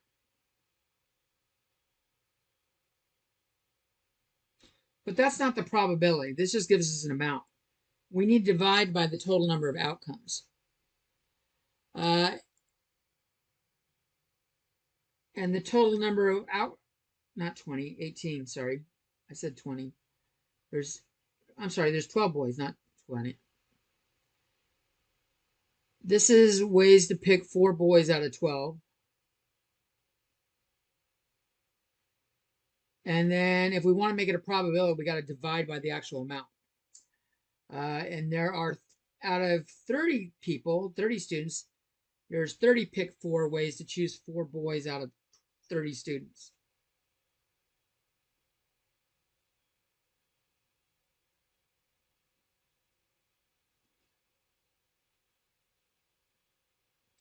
So if we do that in a calculator, 12 pick 4. I'm just going to write that down real quick. And I'm going to do 30 pick 4.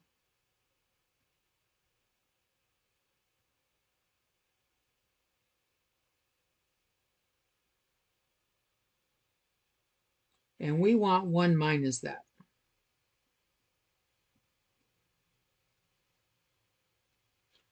One minus 11,880 divided by 657,720 is 0.982.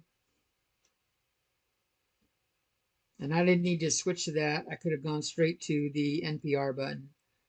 1 minus 12 pick 4 divided by 30 pick 4 should give me the same number.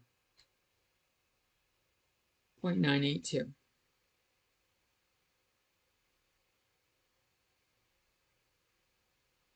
If you don't like using the permutation combination buttons for something like that,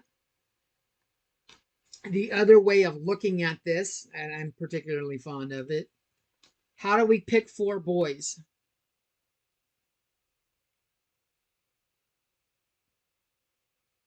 Or what's the probability of picking 4 boys?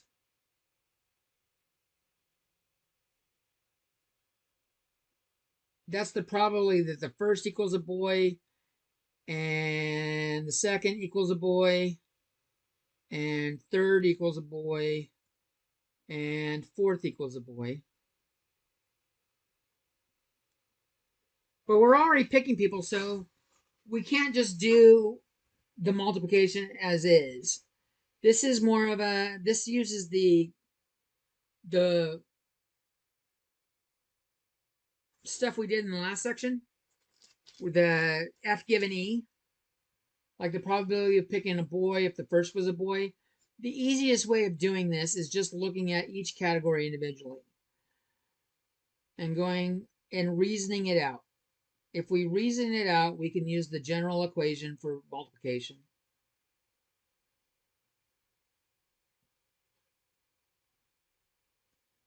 And when I say reason it out, let's just talk about what happens if we pick a boy. There's 30 students and I pick a boy. I have 12 boys I can choose from, and there's 30 students to choose from.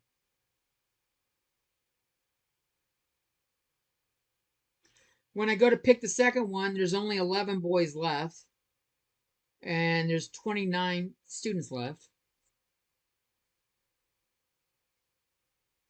And now that 2 boys have been picked, when I go to pick the third one, there's only 10 boys left.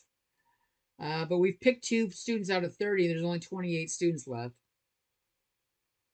And finally, 4, we picked 3 already. There's 9 boys left out of 27 boys.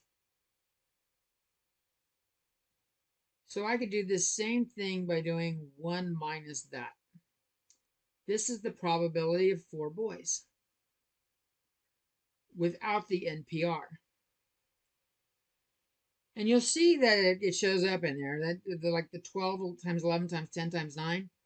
That's what or 12P4 gives you. But again, when you work that out, you're going to get 0.982. Pay attention though, for this was based on at least one as a girl, so we got to look at the opposite.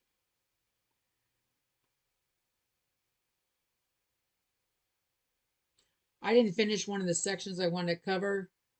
If you guys have 5 more minutes, I could do it. Otherwise, I'll make a video for it.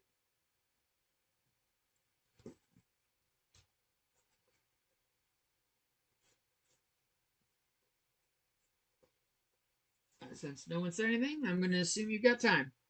Does anyone need this up longer?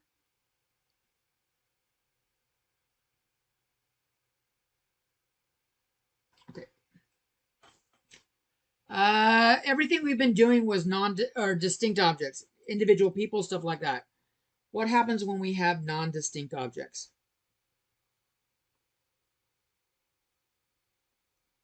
Like, let's say we've got 5 white balls, 3 blue ones, and 2 red ones. And how many different orders can I put them in?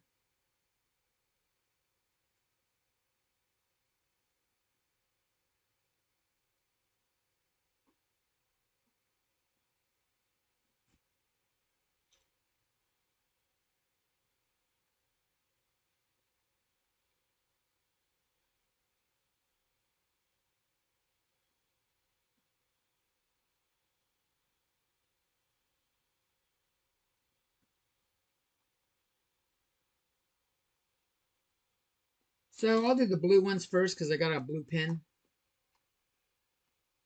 I don't know. I could put a blue ball in 4th position. I could put it in 9th position. Let's say it's something crazy. We got one in 8th position next to each other.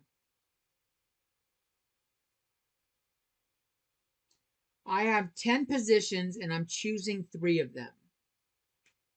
So for the blue ones, I'm doing 10 choose 3.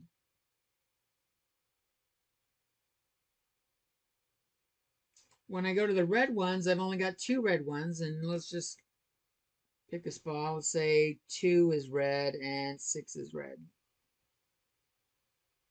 For the red one, I'm choosing 2 red ones, but I don't have 10 positions left. I've already picked 3 of them for the boys, or blues. I've got 7 positions left for the blues. And finally, for the white, I don't really have a lot of choices. I've got only one combination I can choose. The rest ones are white. That is one combination. White is 5, choose 5. I'm choosing 5 spots and 5 balls. And you'll notice 5 choose 5 equals 1.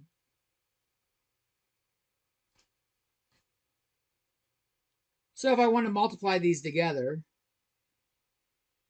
I'm going to show the general form. We're doing n factorial over n minus r factorial times r factorial. So blue is 10 factorial over 7 factorial times 3 factorial.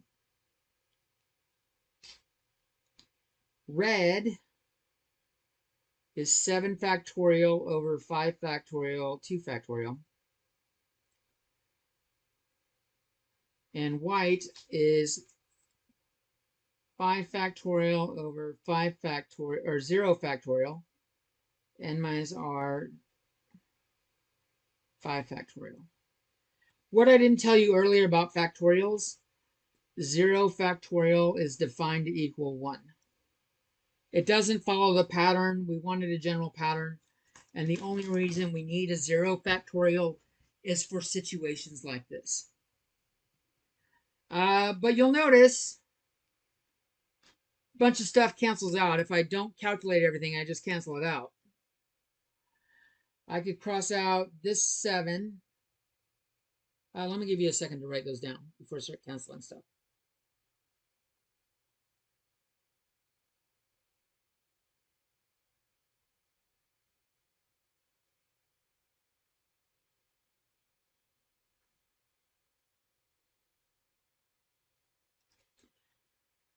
The 7 factorials cancel out. This 5 factorial cancels with that 5 factorial. 0 factorial is just 1. So what I'm left with is 10 factorial over 3 factorial, 2 factorial, and 5 factorial.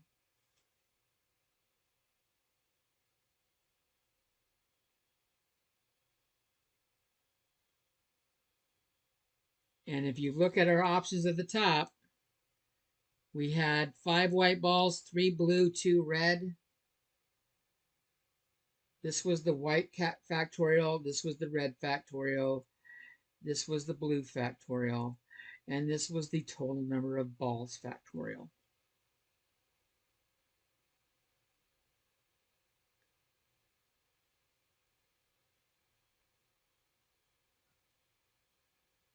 So the general different rule for non-distinct items,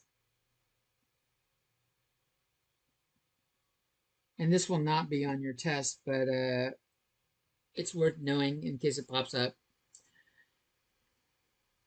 If you've got n total items,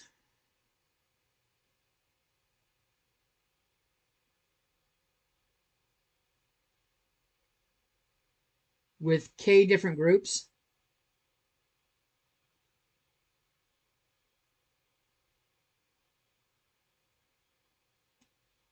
you end up having n factorial, the total of n,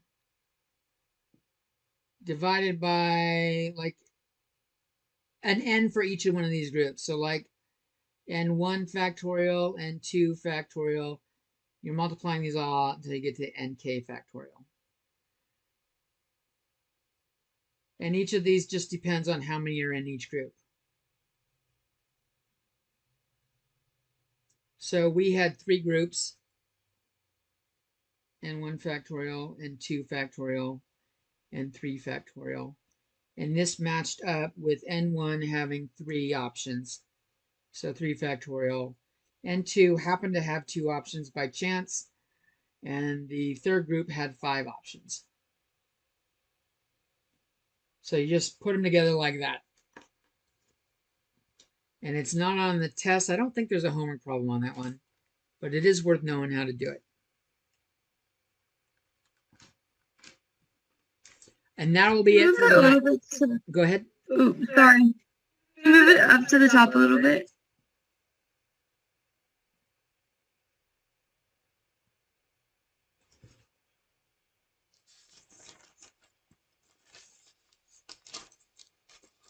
Okay, thank you. Huh? And that's it for tonight. Sorry about it being a long night. The next couple nights should be shorter. 6 and 7. The probability section is kind of long.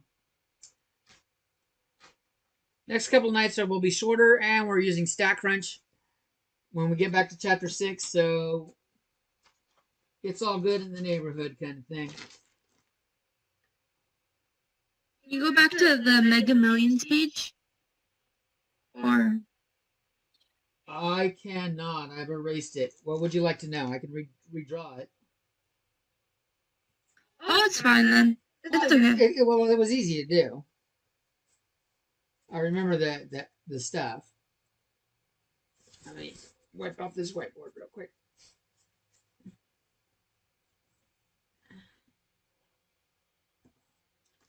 So the Mega Millions, you had 70 balls.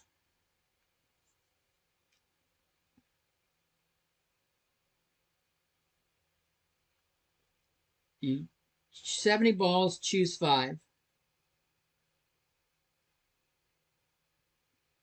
And 25 balls, choose 1. That's the mega category. That's the mega. So the number of different outcomes is ticket combinations is a better way of saying it. Number of ticket combinations. Since order doesn't matter, it's definitely a combination.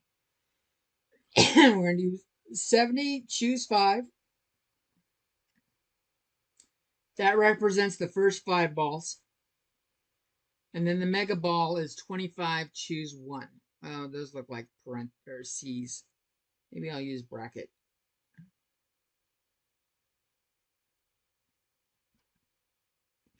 That's my mega.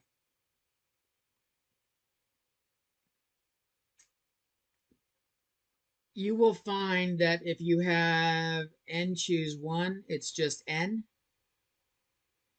And if you have n choose n, it's one. This was like the white thing we did, the white balls. Five white balls, 5 positions. There was only one possible choice. But the only reason I said that here is because we have a 25, we have an NC1 here. This just is 25, but you can put it in the calculator as 25 choose 1. In fact, we'll do that. So we do 70 choose 5 times 25 choose 1.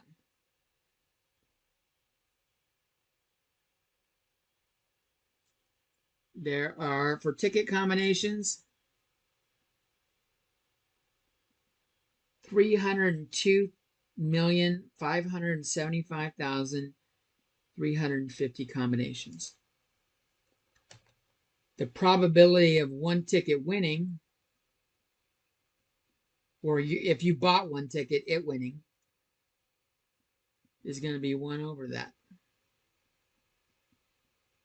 And that had a lot of zeros in it.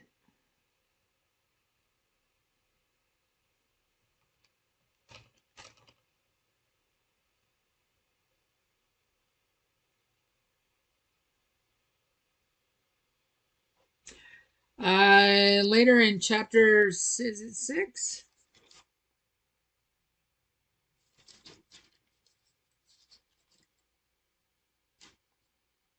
We'll see. You'll find out that a winning ticket or a ticket costs $2. $2 ticket. So when the lotto is up to, when the mega is up to 2 times that amount, $2 times the 302,575,350, which is 605,000. This is money we're talking about now.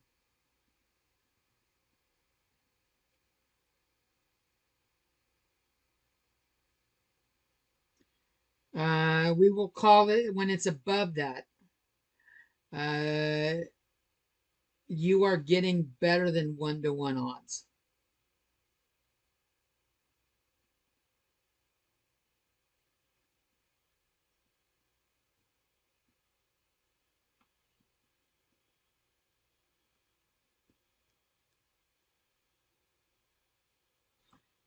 And what I mean by that is, like, let's say it's at 900 billion or million.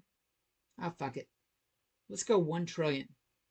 It's at 1 trillion, which is 9 zeros.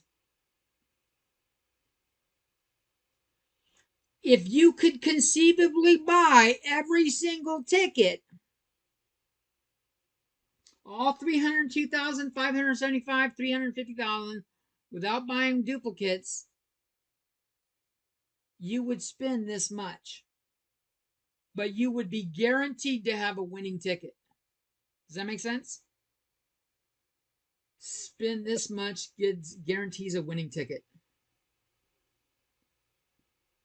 It's a guaranteed winning ticket. You will, and assuming there's no other winners, you would bring home, what is that? About 395 million.